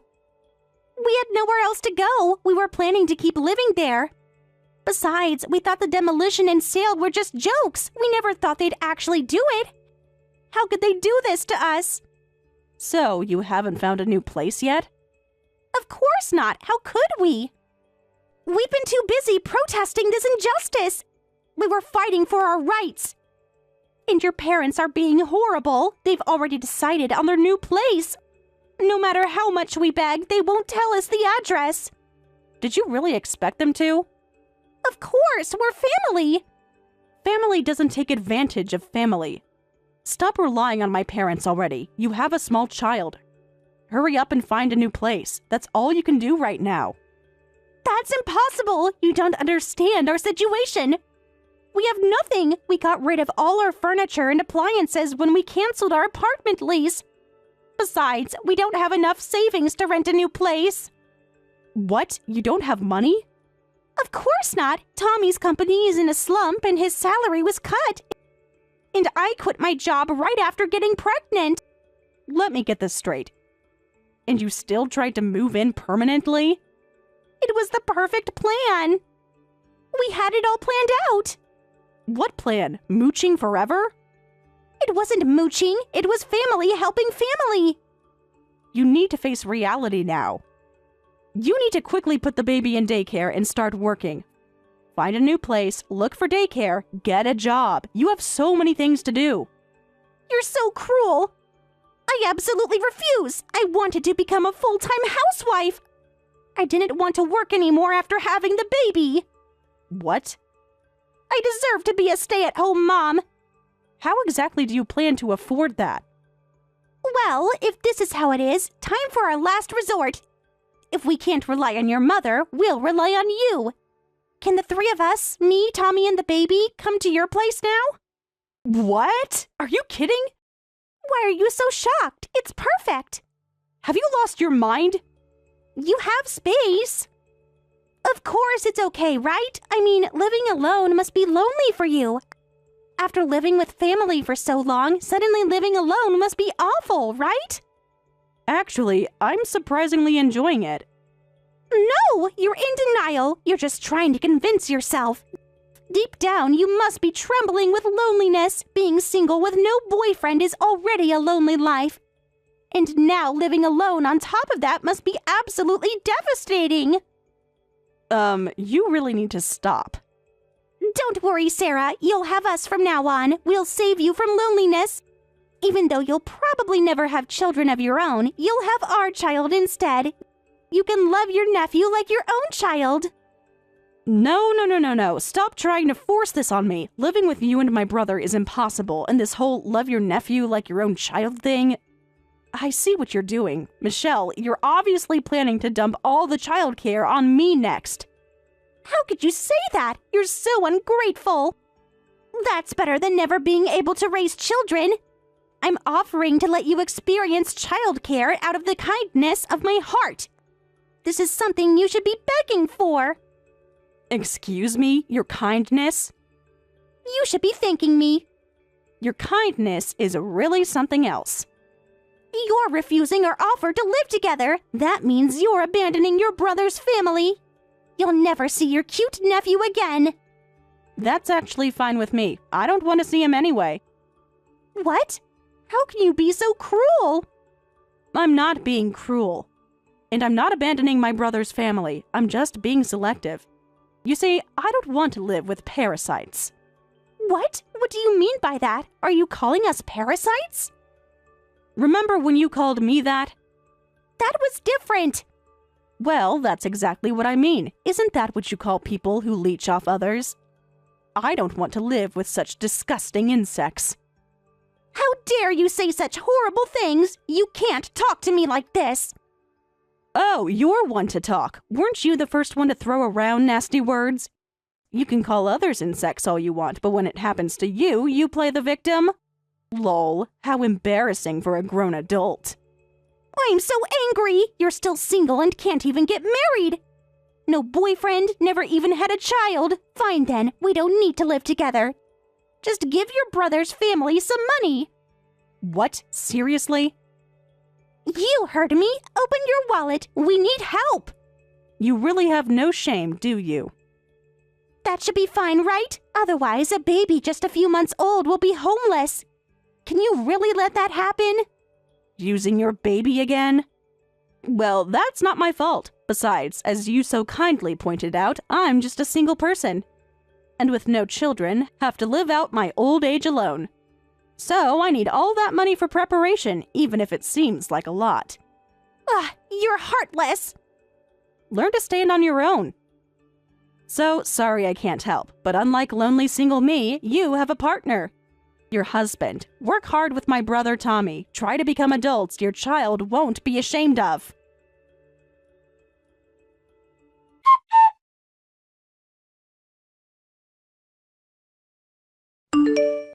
And after that, I heard my brother's family hurriedly moved into a cheap apartment.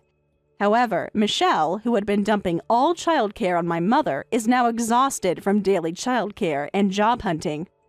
Tommy is being constantly pressured by Michelle, who says, "Get us moved to a bigger house, quickly."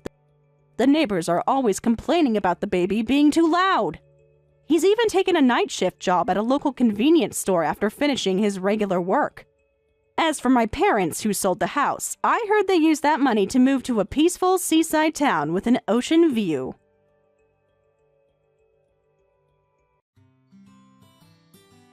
Thank you for watching all the way until the end. If you felt good after watching this video, please like the video. If not, please leave a comment and give us your feedback.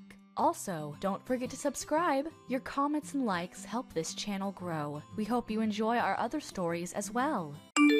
I've decided I don't want to live together after all, so please continue living by yourself, Karen. What? That's not what we agreed on. You promised to live with me after getting married, didn't you? But I just can't do something I don't want to do. I just married Tom. There's no way I'm living with my mother-in-law as a newlywed. We discussed this months ago. You specifically said you wanted us all to live as one family. Things changed. I realized I need my space as a new wife. No way. Really? What about the renovations I did for our living arrangement? They're already finished. I redid all the plumbing because you requested it. You can enjoy the nice plumbing by yourself. Are you serious right now? Those renovations cost thousands. It's not my fault you decided to spend so much money. What? You said you hated the old kitchen too, so now you have a new one. That has nothing to do with me refusing to live with you. Nothing to do with it? I wouldn't have done renovations if I was living alone. After making me spend all that money, now you refuse to live with me? What are you thinking? You're making this into such a big deal. It's just a living arrangement. Excuse me? You were the one who first suggested living together. Well, that was... I checked with you multiple times. I told you we didn't have to live together, that you shouldn't force yourself. Then you said that as Tom's wife, you wanted to be close to me. You actively pushed the idea of living together, didn't you? That was just being polite. It's your fault for taking it seriously. Being polite? You made me spend tens of thousands on renovations as a politeness. As a new daughter-in-law, I wanted you to like me, so I got caught up in the moment and said I'd live with you. Normally, a mother-in-law would be considerate and refuse, but you encouraged it, so it's your fault. That's absurd. You repeatedly insisted even when I expressed concerns. You should have known I was just trying to make a good impression. Don't talk nonsense. You're clearly the one at fault here. If you didn't want to live together, you shouldn't have pretended otherwise. It's not pretending if I meant it at the time. I just changed my mind. People don't just change their mind after others have made major financial commitments based on their word. Even if you say that, when I said I'd live with you, both you and Tom were so happy. Seeing those faces, I couldn't take back what I said and admit it was just politeness. What am I supposed to do now? You said if we lived together, all the plumbing needed renovation, so I spent a lot of money making everything nice. You're going to pay me back for this wasted money, right? Of course I won't pay. Why should I pay for renovations on a house I'm not going to live in? You can pay for everything yourself. The renovations were specifically done to accommodate you and Tom. I would never have done them otherwise. But they're in your house. You benefit from them. What did you say? I'm not being unreasonable. This is just how things work. Anyway, I'm not living with you. It's all your fault for taking my politeness seriously. I haven't done anything wrong. You can't possibly believe that. I do, and Tom agrees with me. Does he really? I find that hard to believe. He supports his wife's decisions. That's what a good husband does. I'm going to talk to Tom about this directly. Go ahead, but don't be surprised when he takes my side.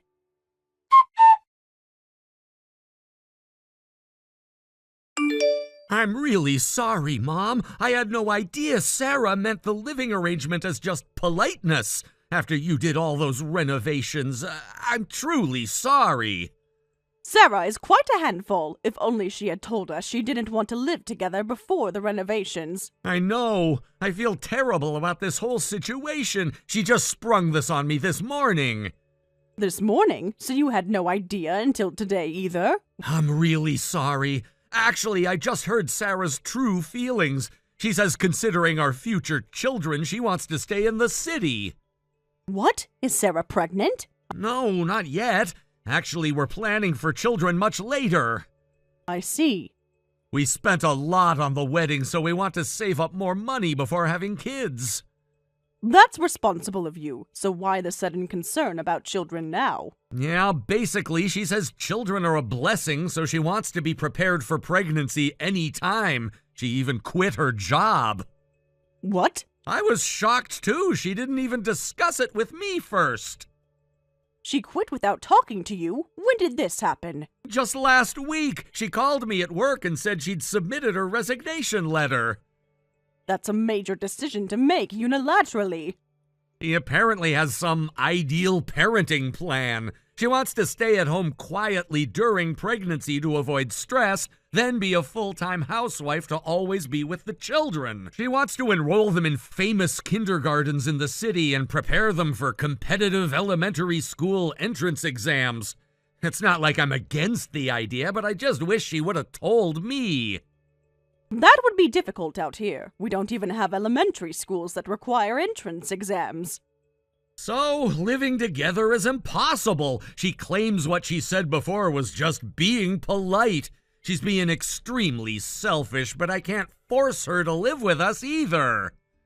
Of course not. Forcing someone would only make things worse. If she's against it, living together wouldn't be pleasant for me either. It would just create more tension in our relationship. You're right about that. I hate that this is happening, especially after all you've done. I just wish she had been honest from the beginning. So, I'm really sorry, but please consider the living arrangement canceled. Of course I'll pay for all the renovation costs. Don't worry about that. I've decided to sell this house. I'll add the renovation costs to the selling price, so don't worry about it. What? You're selling our family home? I've been thinking about it for a while. Your father passed away early, and it's wasteful for me to live alone in this big house. I was planning to sell it after you got married and move to an apartment. I didn't know that. I didn't want to mention it until things were more settled with your marriage. But then the topic of living together came up. I rushed to renovate, but I'll stick to the original plan and sell it. Actually, thanks to the renovations, it looks nicer and might sell faster. I suppose that's a silver lining, at least. I'm so sorry for messing up your plans. If there's anything I can help with, please let me know. With the selling process or finding an apartment, anything. Thank you, Tom. I'll let you know if I need anything. For now, just make sure you two communicate better in the future. That's the most important thing. I will. Thank you for being so understanding, even though you have every right to be angry. You're my son. I just want you to be happy.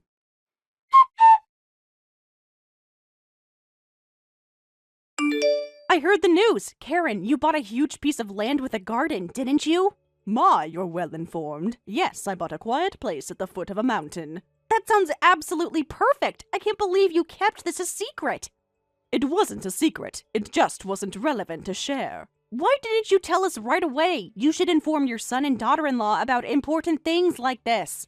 Where a mother-in-law buys land has nothing to do with her son's family, especially since it's a large piece of land in the countryside. It has no impact on your city life. But it does! We've been talking about getting away from the city lately.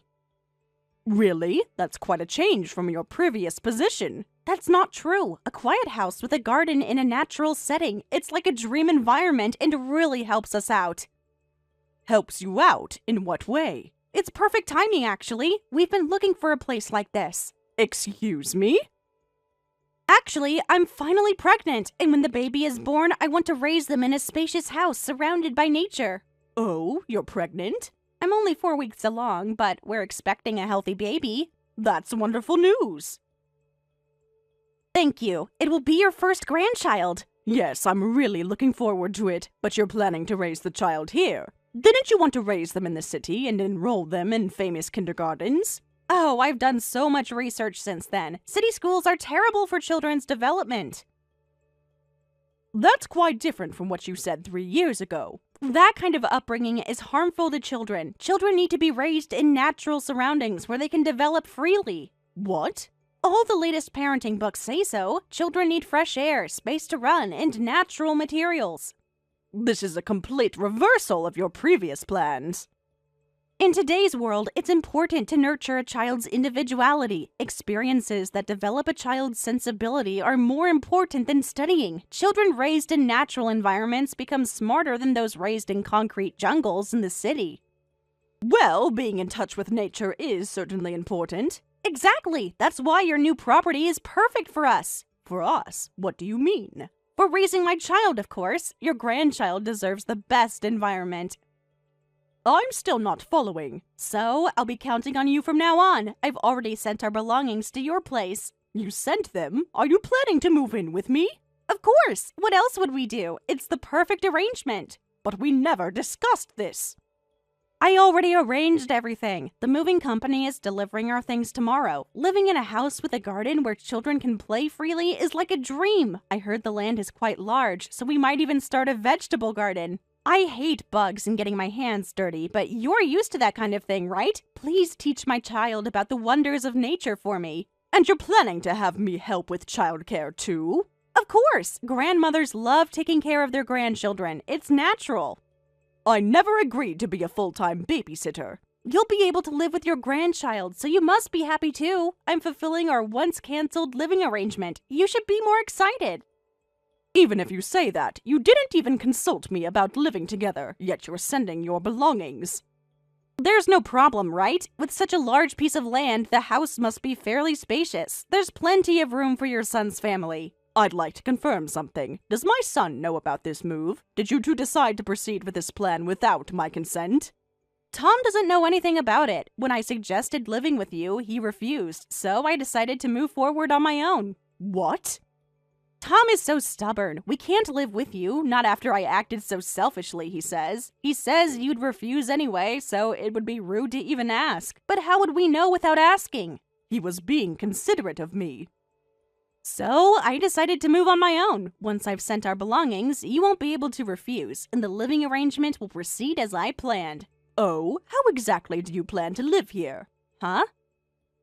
There's no electricity, no water service, and only a dilapidated shack that's about to collapse. It's certainly full of nature and would be an experience, but do you plan to live in such a place? What? What do you mean? You bought a large piece of land with a garden, right? Yes, to build a dog run. I just bought a vast piece of land, not a house. The total area is about the size of a football field. A dog run? You're joking, right? Please tell me you're joking. I'm completely serious. The land is perfect for what I need. A dog run? Are you serious? Very serious. I've already hired contractors to start construction next month. But what about us? Where are we supposed to live? You seem to know that I bought land, but you don't know why I bought it. Obviously, I thought you bought it to live in. Why else would anyone buy land? There are many reasons people buy land. Mine happens to be for the dogs. This is ridiculous. Who spends that kind of money on dogs? I told you, it's for building a dog run. I joined a rescue dog support group, and I'm creating a dog run for those rescue dogs. Rescue dogs? Really? After selling my house and living quietly in an apartment, I had too much free time. I wanted to do something meaningful, so I started helping with rescue dog activities. I've always loved dogs, but my husband was allergic, so we never had one. I enjoy being around dogs every day now. So you'll choose dogs over your own grandchild? I'm not choosing anyone over anyone else. This was my plan long before you decided to move in without asking. So that's why you're building a dog run? You're not spending your retirement in a peaceful house with a garden? I never said I bought a house with a garden. I said I bought a large piece of land. Stop making assumptions. It's my misunderstanding, but when I hear someone bought land at the foot of a mountain, anyone would think it's for living in a natural environment. No one would guess it's for a dog run. That's why we communicate before making major decisions, to avoid misunderstandings like this. I already sent my stuff. What will happen to my belongings? How should I know? The only standing shack is unusable, so your things will essentially be left exposed to the elements. No way. All our belongings left out in the open at the foot of a mountain?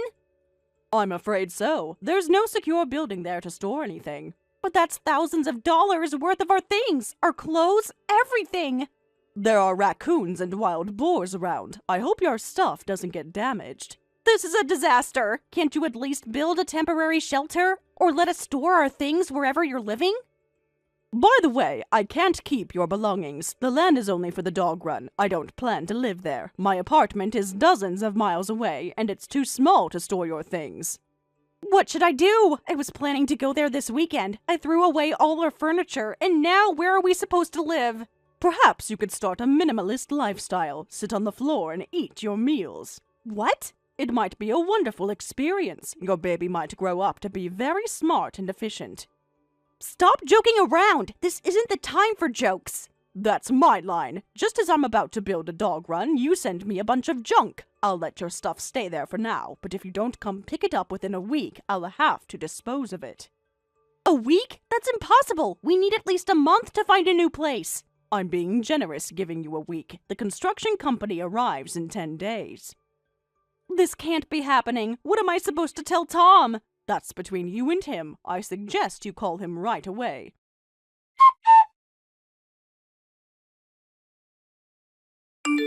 I'm really sorry. I heard everything from Sarah. I can't believe she tried to move in without permission. I've asked the moving company to return our belongings.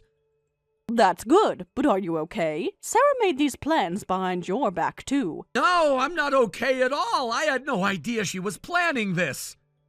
She seemed very convinced it was going to work out. I got a tearful call from Sarah, and when I rushed home from work, all our belongings were gone. Then she started saying, I'm the victim here. I was tricked. Oh my, she's claiming to be the victim? I was shocked. Instead of apologizing for her misunderstanding and impulsive actions, she's playing the victim. I've finally decided to divorce her. Divorce? Really? I've reached my limit. I don't want to cause you any more trouble either. You're not causing me trouble. I'm concerned about you. Thank you, Mom. I appreciate that. But I can't keep living like this. But what about the baby? I understand why you want to divorce Sarah, but you should think carefully since there's a child involved. About that, even the pregnancy was a misunderstanding. What? She's not pregnant? No, she just convinced herself she was. I had her take a pregnancy test, and it was negative. Oh my, has she seen a doctor at all? No, she said our first doctor's visit had to be together as a couple, so we were planning to go next week when I took a day off. Wow. I assumed she had at least used a pregnancy test, but it was just her intuition. I had a feeling and made her check just now. Sarah seems to be quite prone to misunderstandings. I didn't realize it was this bad. She even got you excited about a first grandchild. I'm really sorry for everything. You don't need to apologize. It actually makes the divorce easier, doesn't it? Yes, but I still feel terrible about all the trouble she's caused. Anyway, I'll contact you again once things settle down. Please do. And Tom, take care of yourself during this difficult time. I will. Thanks for understanding, Mom. Of course. I'm here for you whenever you need me. I appreciate that more than you know. I'll call you tomorrow with an update about the belongings. Okay. Good luck with everything.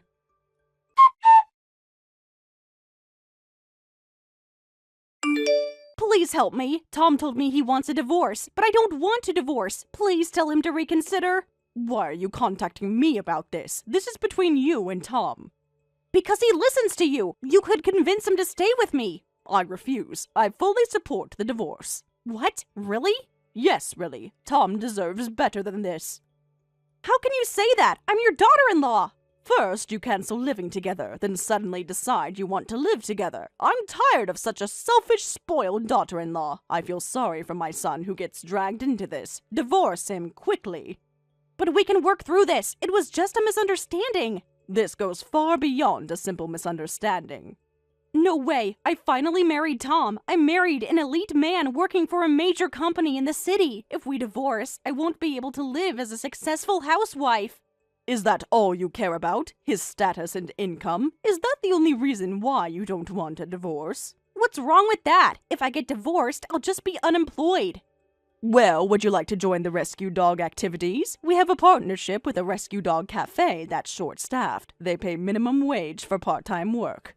I hate dogs. I've hated them since one bit me when I was little.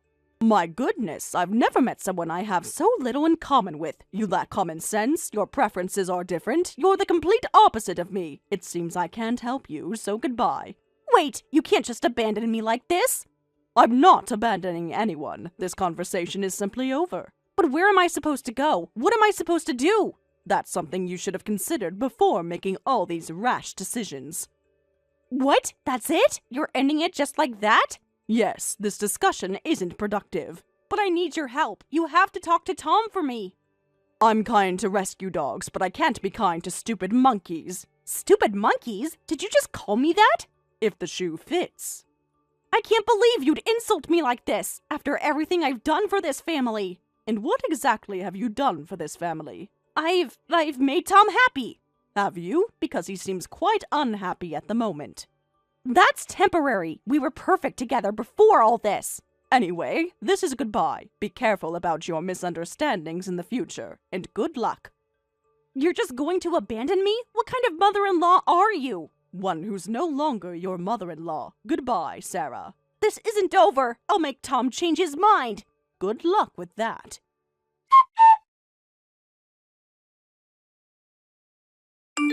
Soon after, my son Tom and Sarah divorced. Sarah kept refusing the divorce until the end, but when her parents heard about all her misconduct, they were furious. Sign the divorce papers immediately. Stop embarrassing our family, they scolded her, which helped move the divorce process along smoothly. Sarah tried everything to avoid the divorce. She even showed up at Tom's workplace with fake tears, causing quite a scene in front of his colleagues. Tom remained firm in his decision despite all her tactics. He told me it was the hardest but best decision he'd ever made. After that, she was forced to return to her parents' home and now helps with their farming business. Meanwhile, the dog run construction is progressing well. My son Tom was feeling lonely living by himself, so he adopted a rescue dog as family and seems to be living happily. Sarah's parents own an organic farm about 2 hours outside the city. From what I hear, she wasn't too pleased about having to work with her hands in the soil every day. It's quite ironic, considering she talked about wanting to start a vegetable garden at my property. Real farming is much harder than she imagined. Tom visits the dog run regularly now. He's become quite involved with the rescue organization himself.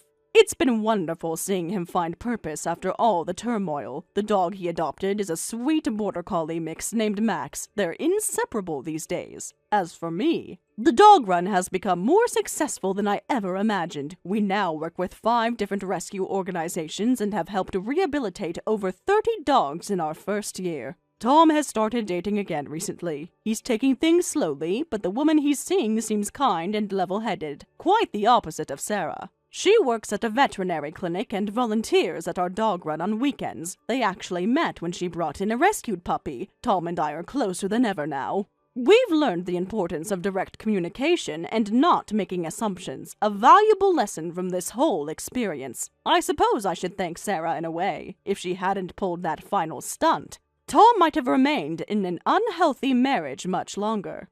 And I might never have discovered my true calling with the rescue dogs. Sometimes, the most challenging people in our lives inadvertently lead us to where we're meant to be, though I certainly don't miss having Sarah as a daughter-in-law. Thank you for watching all the way until the end. If you felt good after watching this video, please like the video. If not, please leave a comment and give us your feedback. Also, don't forget to subscribe. Your comments and likes help this channel grow. We hope you enjoy our other stories as well. Hey, Michelle, are you okay? What's this about being hospitalized? Answer me. Why aren't you responding? Oh, Amy, thank you for checking your voicemail. Actually, I got a high fever of 104 degrees Fahrenheit. When I rushed to the hospital, they said I should stay admitted for a while. What? 104 degrees? Why didn't you tell me earlier? You could have at least sent me a text message. I'm sorry, everything happened so quickly. I didn't want to worry you while you were at school. I barely had time to grab my phone before they took me. The fever came on really suddenly during lunch. I was trying to protect you from worrying. I thought I could handle it myself, but it got worse so fast. Well, I'm worried now. What exactly did the doctor say? Why didn't you notice earlier that you were getting sick? Were you just ignoring the symptoms? This is so like you, always waiting until things get bad. You should have said something sooner. Besides the fever, apparently several of my vitals are low, plus my cough is pretty bad, and they say I'm developing pneumonia, so they want me to stay hospitalized. I thought it was just a cold at first, but it got worse really quickly. The doctors are running more tests. They're concerned about my oxygen levels. I really didn't expect it to be this serious. Developing pneumonia? Is it that serious? So you don't know when you can be discharged from the hospital? This is so inconvenient. What am I supposed to do without you? I have my club activities this week. Who's going to drive me to practice? And what about my lunch for tomorrow? I understand it's so sudden. The doctors are monitoring my condition closely. Maybe you could take the bus to practice, and I'm really sorry about the lunch. Can't they just give you medicine and send you home? Why do you need to stay there? It's just a fever. Mrs. Smith next door had a fever last week and she was just fine. She didn't need to stay at the hospital. You're being so dramatic. Everyone gets fevers. You're acting like it's some huge deal. The doctors can't say until my numbers improve, so I hate to ask, but could you manage on your own for a while? Your father's away for work, and though I contacted him, I think it would be difficult for him to come back. The doctors are worried about my oxygen levels. They want to monitor me overnight at least. I really wish I could come home, but they say it's not safe. I can barely walk to the bathroom. What? Manage things on my own? Of course I can't handle that all of a sudden. You know I've never had to do things by myself. What am I supposed to do about dinner and breakfast and my laundry? You always take care of everything. I don't even know how to use the rice cooker. This is ridiculous. How am I supposed to survive? Do you expect me to starve? Don't worry, you're a high school student now. I left some money in the living room just in case. Could you use that for your meals for a while? The rice cooker has instructions on the side, and there are leftovers in the fridge from yesterday. You can heat them up in the microwave. I wrote down the settings. That's enough for 2 days. No, that won't work even with money. You know I hate takeout and convenience store food. I don't want to gain weight, so I need low-fat, nutritionally balanced meals. I need you to cook for me like usual. I can only eat homemade cooked meals. Do you want me to get fat? My diet plan will be completely ruined. Do you know how many calories are in convenience store food? All my friends will notice if I gain weight. This is going to ruin everything. Even if you say that, I'm hospitalized, so there's nothing I can do. I physically can't cook for you right now. Maybe you could try making a salad. There are pre-washed vegetables. The dressing is in the door of the fridge. You just need to put them together.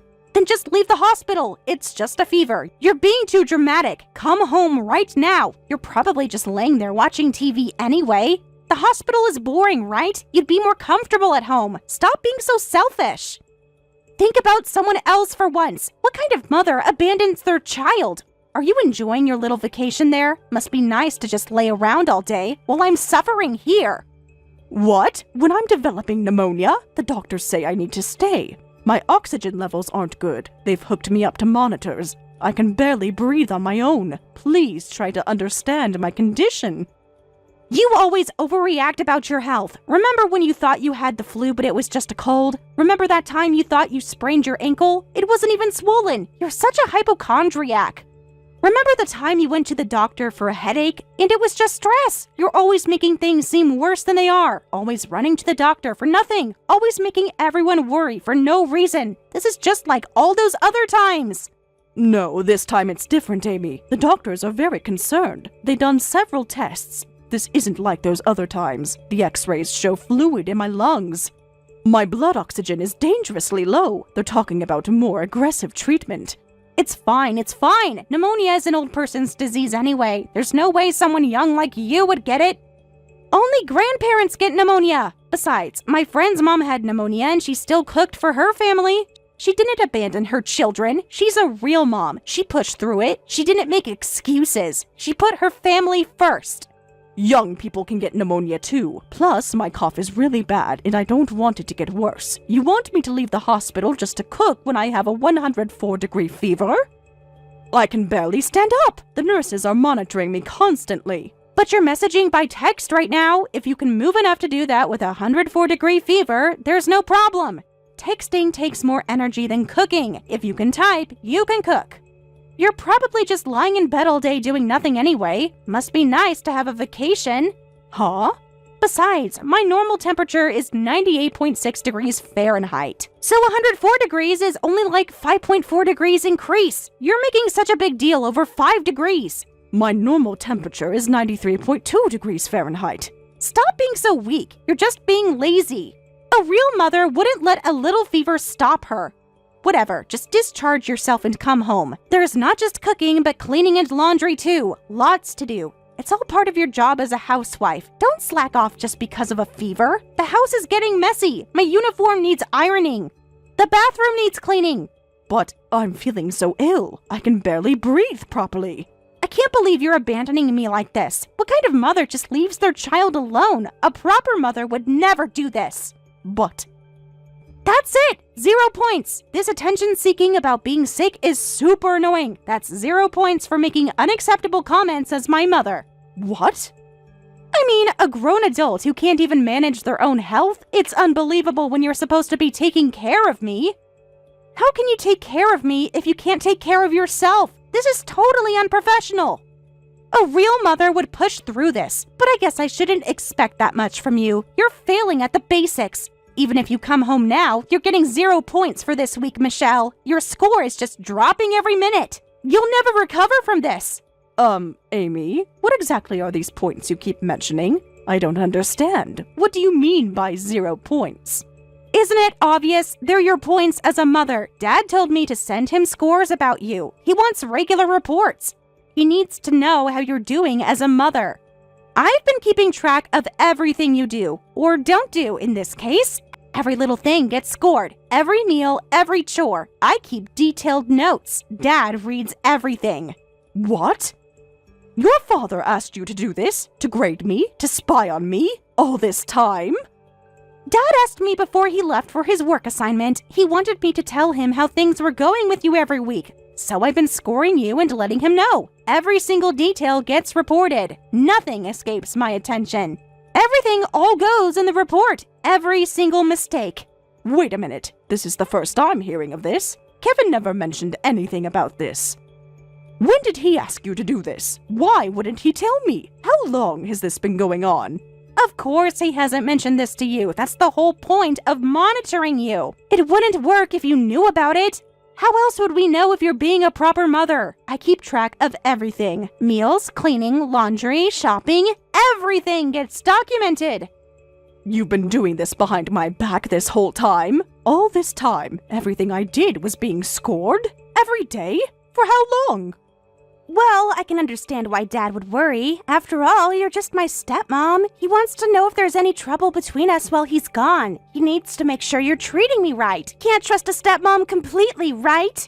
I understand that feeling, but secretly grading me, that's just... All this time I thought we were getting along. I tried so hard, every single day. I thought you were happy. I thought we were becoming closer as a family. It's not really a secret anymore, though, is it? Now you know why you need to try harder.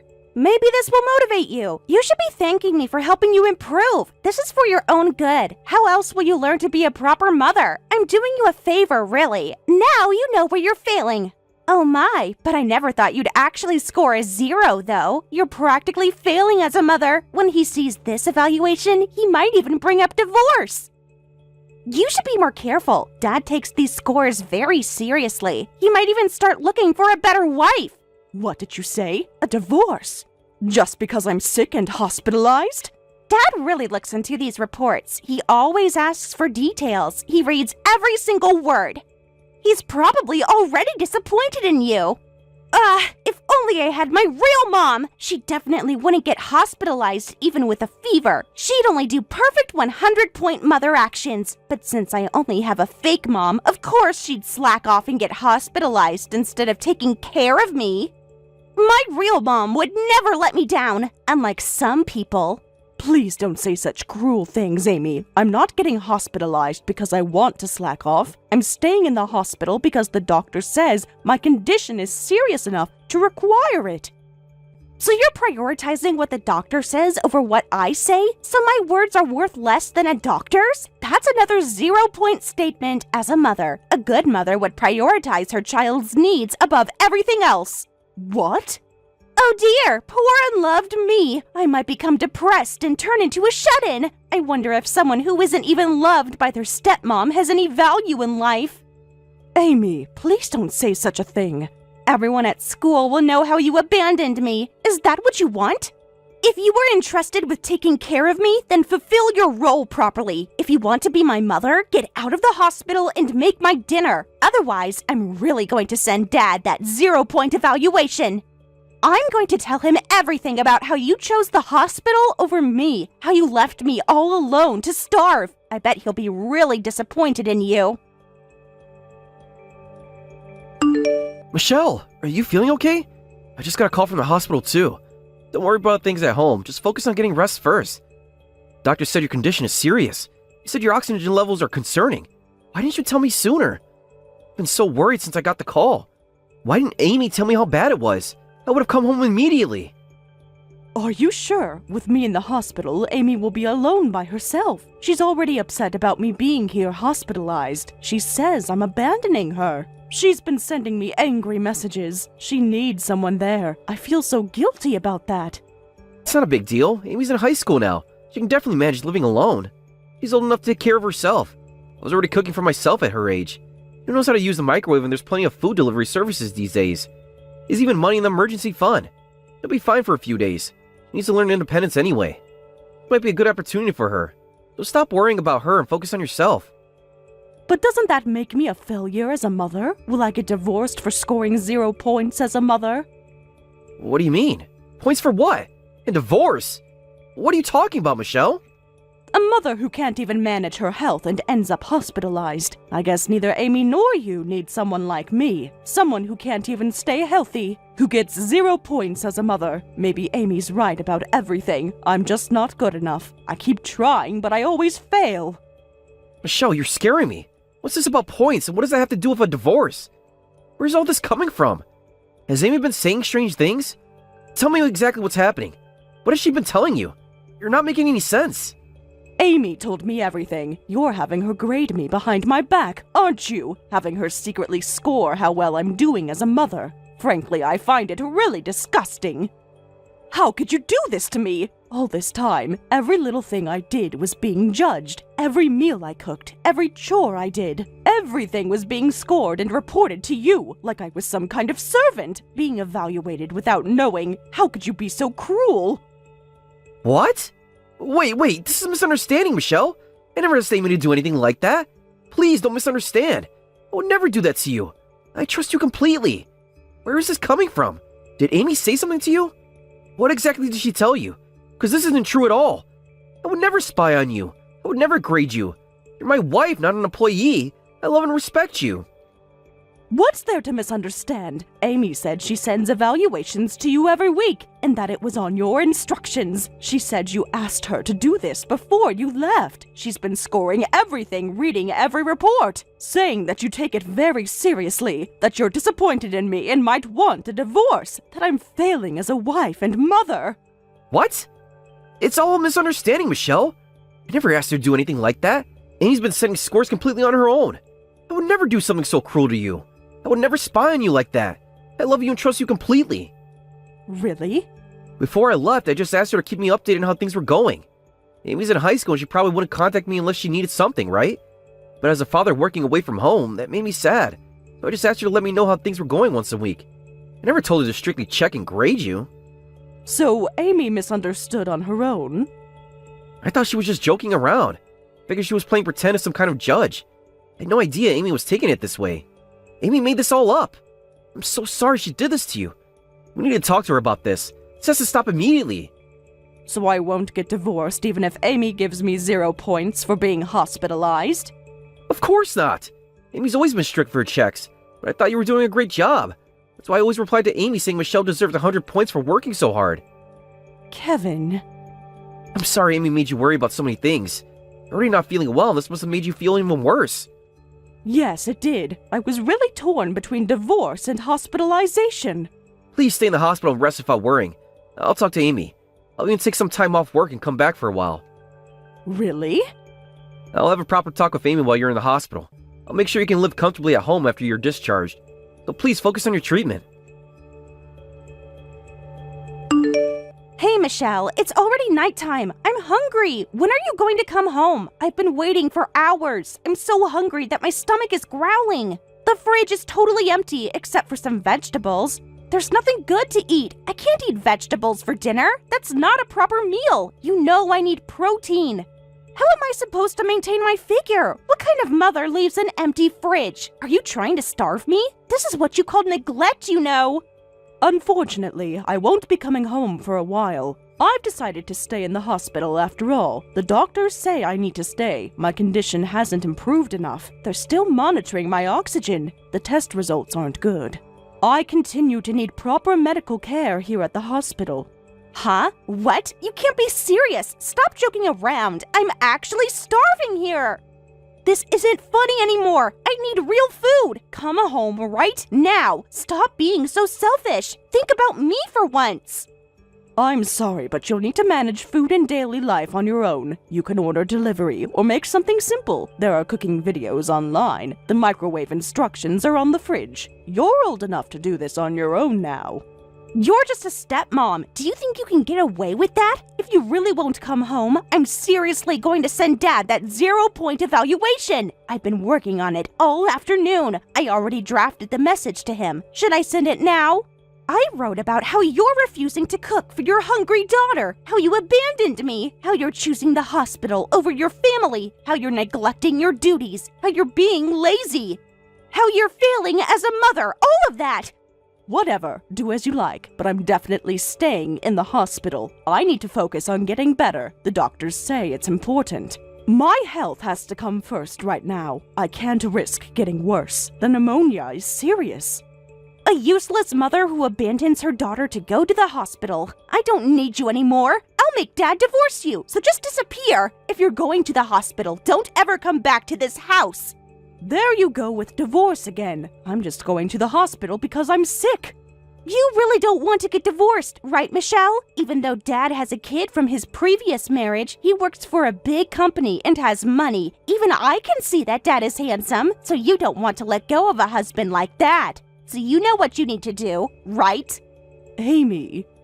So hurry up and discharge yourself from the hospital right now. Housekeepers get divorced if they slack off, you know? Dad always puts me first because I'm his daughter. You're no longer my daughter. Huh? Who is this? This should be Michelle's phone. Who's messaging from her phone? What's going on? I can't believe you've been behaving like this all along. Until I saw the actual conversations, I couldn't believe it. And now I'm extremely disappointed.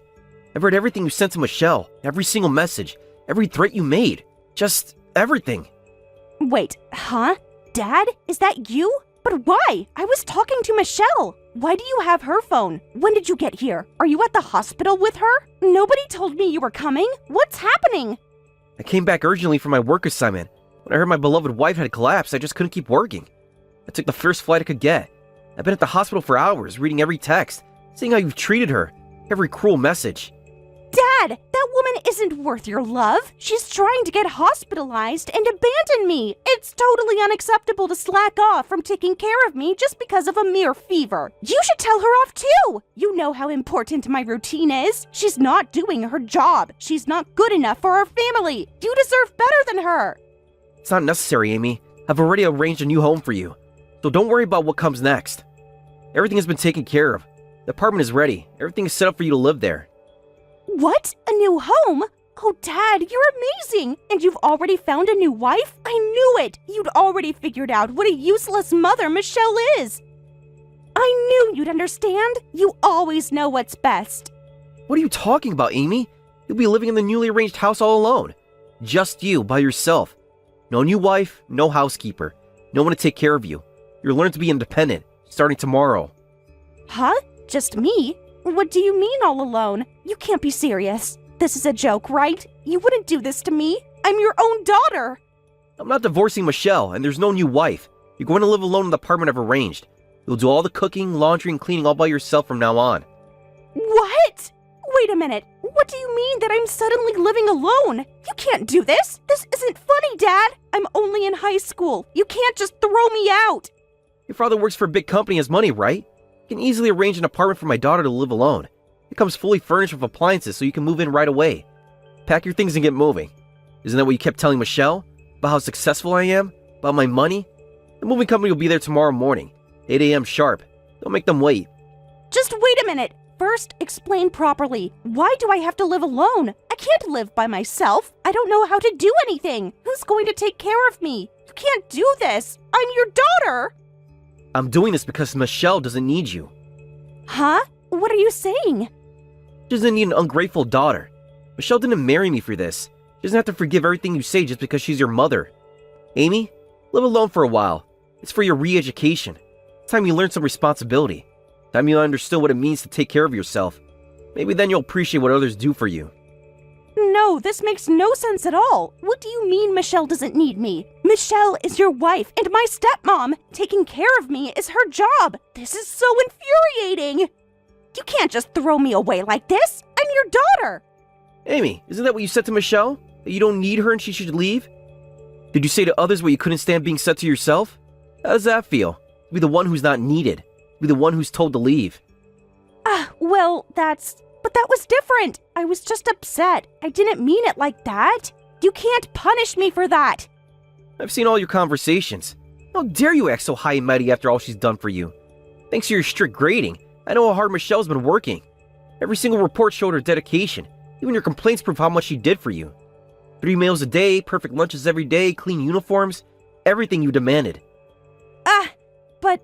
But I was just doing what you wanted. Keeping the house spotless, cooking 3 nutritionally balanced meals from scratch every day, and doing all the other housework properly too. There's no other mother who would devote herself this much to one daughter. But what's with your attitude? This how you repay her? After everything she's done for you? What? Why are you being so mean? I did what you told me to do, grading her and reporting how things were going. So why aren't you on my side? I was just being thorough. I wanted to make sure she was doing things right. I'm your real daughter. She's just someone you married. You're supposed to choose me. I never asked you to do that. I just wanted to know if you two were getting along well. I never said anything about checking everything and giving grades. I wanted to know if you were happy, if you were bonding. Huh? But I thought... My precious wife might get depressed if she stays with someone like you. She might end up shutting herself in her room, not wanting to be graded anymore. Before that happens, Amy, you're the one who needs to leave. This is a father's order. Just pack your things right now. Hey, why haven't you contacted me since getting out of the hospital? Normally you'd contact your daughter right away. Why aren't you coming to clean? It's been 2 whole weeks. You can't ignore me forever. I've been eating convenience store food for 2 weeks. My skin is breaking out. I've probably gained weight. My uniform is all wrinkled because I don't know how to iron. Everyone at school noticed. This is humiliating. You have to help me. Huh? So you've been managing on your own? How is that working out? Are you learning? There's no way I can suddenly live alone. I've never cooked or done laundry before, so come help me right now. I know you've been discharged. The apartment is a mess. Everything's dirty. There's dust everywhere. At least teach me how to use the washing machine. I ruined my favorite sweater. Nothing works right. I don't understand any of these appliances. The microwave keeps beeping. The vacuum cleaner smells weird. I'm sorry, Amy. I have been discharged, but Kevin strictly told me not to help you. This is part of your learning experience. You need to figure things out yourself. Like you said, you're almost an adult. Time to act like one. Time to learn about responsibility. What? Dad said that? He can't be serious about this punishment. He's being unreasonable. Tell him to stop this. You can change his mind. Unfortunately, I can't, so don't rely on me and do your best alone. These days, you can find how to do cooking, cleaning, and laundry on social media. I'm sure you can figure it out if you look there. There are lots of tutorial videos. You're smart enough to learn by just looking at them. You can handle this. Don't mess with me, you old hag! What kind of mother are you? This isn't what mothers do! You're horrible! You're enjoying all of this, aren't you? You're getting revenge! What? Old hag? Is this how you treat people? Think about your behavior. Dad's gone back to his work assignment, right? So if you help me a little, he won't know. But you're being stupidly honest and won't help me. What the hell? He'll never find out. Just come over once. You're being so mean. Amy, please calm down. Name-calling won't help. You need to learn independence. This is for your own good. These are life skills you need. Everyone has to learn sometime. If you won't help me, I'll call you an old hag forever. I'll never treat you like a mother. Is that okay? When I get married in the future, I definitely won't invite you to my wedding. I'll make sure you regret this. You'll be sorry. Well, that's such a relief. For a bratty kid like you, you're saying some nice things. That will make things so much easier for me. Huh? What do you mean? You're supposed to be upset. Why aren't you worried? Call me an old hag or whatever you like. I'll call you a brat in return, so we're even. Let's get along with our mutual name-calling. It's quite freeing, actually. No more pretending. What? This isn't how you usually talk. What happened to you? Never treating me like a mother, was it? Please, do as you like. You've never really treated me like a proper mother anyway. I don't think I'd feel any emotion or attachment at a brat's wedding. It would probably be awkward anyway. One less social obligation to worry about. Less stress for me. Wait a minute. Why aren't you hurt? Why are you happy about this? Shouldn't this be where you say things like, don't be so cold, or please don't hate me, I'll apologize? Shouldn't you be desperately apologizing to me? This isn't how it's supposed to go. Why aren't you begging for forgiveness? Nope. I have no need to apologize to a brat. If you understand, go clean your room or something. You've got lots to do. Time's wasting. What's with that attitude? Where did the usual kind Michelle go? You're acting weird. This isn't like you. Oh, maybe they gave you weird drugs at the hospital? Or the high fever damaged your brain and created a second personality? That has to be it! You're not thinking straight! You have a normal temperature, but your brain seems damaged. I wonder if modern medicine has any treatment for that, though I doubt there's any medicine for severe attitude problems like yours. Huh? You can't talk to me like this! Stop it!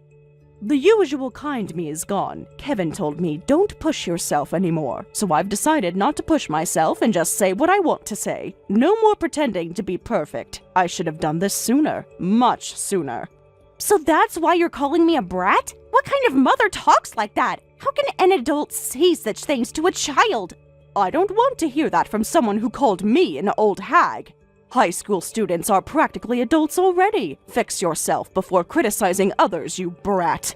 What? I'm just a high school student. High school students are adults, but still children. We're in puberty and rebellion. We get special allowances. We're allowed to call our parents old hags. It's a normal phase. Everyone knows teenagers can say whatever they want. All my friends talk to their parents like this. You're supposed to be patient. No, you're not, you brat. They get those allowances because their parents are extremely generous. It's because of years of built-up love and affection. But we don't have that kind of loving history between us, do we? You made sure of that with your constant scoring system, with your daily criticism. Huh? But that's not fair! You're being mean! In this situation, your insults just make me angry. Every time you throw verbal abuse at me, I like you less. I find it harder and harder to think of you as cute. Each cruel word pushes me further away. It's quite simple, really. Actions have consequences. You think that way because we're not blood related. You're just a stepmom after all. You think that way because you're not my real mother. Of course you don't understand. A real mother would love me no matter what I say. Then would you like to hear what your father said? Your real father? I can't find her cute anymore. If she doesn't change, I might start hating her. That's what he said before returning to his work assignment. Those were his exact words. He's quite disappointed. He's ashamed of your behavior. That's a lie. No way. Dad would never say something like that. You're making this up. He loves me. He's my real dad. You're just trying to hurt me. Think carefully about the current situation one more time. Why were you made to live alone? What made Kevin angry? If you can't realize it now, you might lose your family. Look at where your actions led. No way. But I didn't mean to. Things weren't supposed to be like this. I can't help you directly, but I can give you tips about housework, so try your best on your own for a while longer. That's all I can say to you. The choice is yours now. You can learn and grow, or you can stay exactly as you are. You can become better, or remain stuck. It's all up to you. After that, Amy has been quietly trying her best with living alone. Once, she tried to rebel by saying, "I'll just enjoy my free and easy solo life. Who cares about Dad and Michelle?" and invited her high school friends over. But they were completely put off, saying, "Ew, what's with this trash heap? You really live here?" This created an awkward atmosphere at school. That incident became a turning point, and she started occasionally asking me for housework tips, making sure to properly thank me each time. While we're not yet a close-knit family, I hope we can gradually, little by little, grow closer together. Thank you for watching till the end. If you felt good about this video, like the video. If you didn't like it, let me know why in the comments. Subscribe too. Your likes and subs lead to our motivation. We have so many videos on our channel as well, so go ahead and take a look. See you in the next video.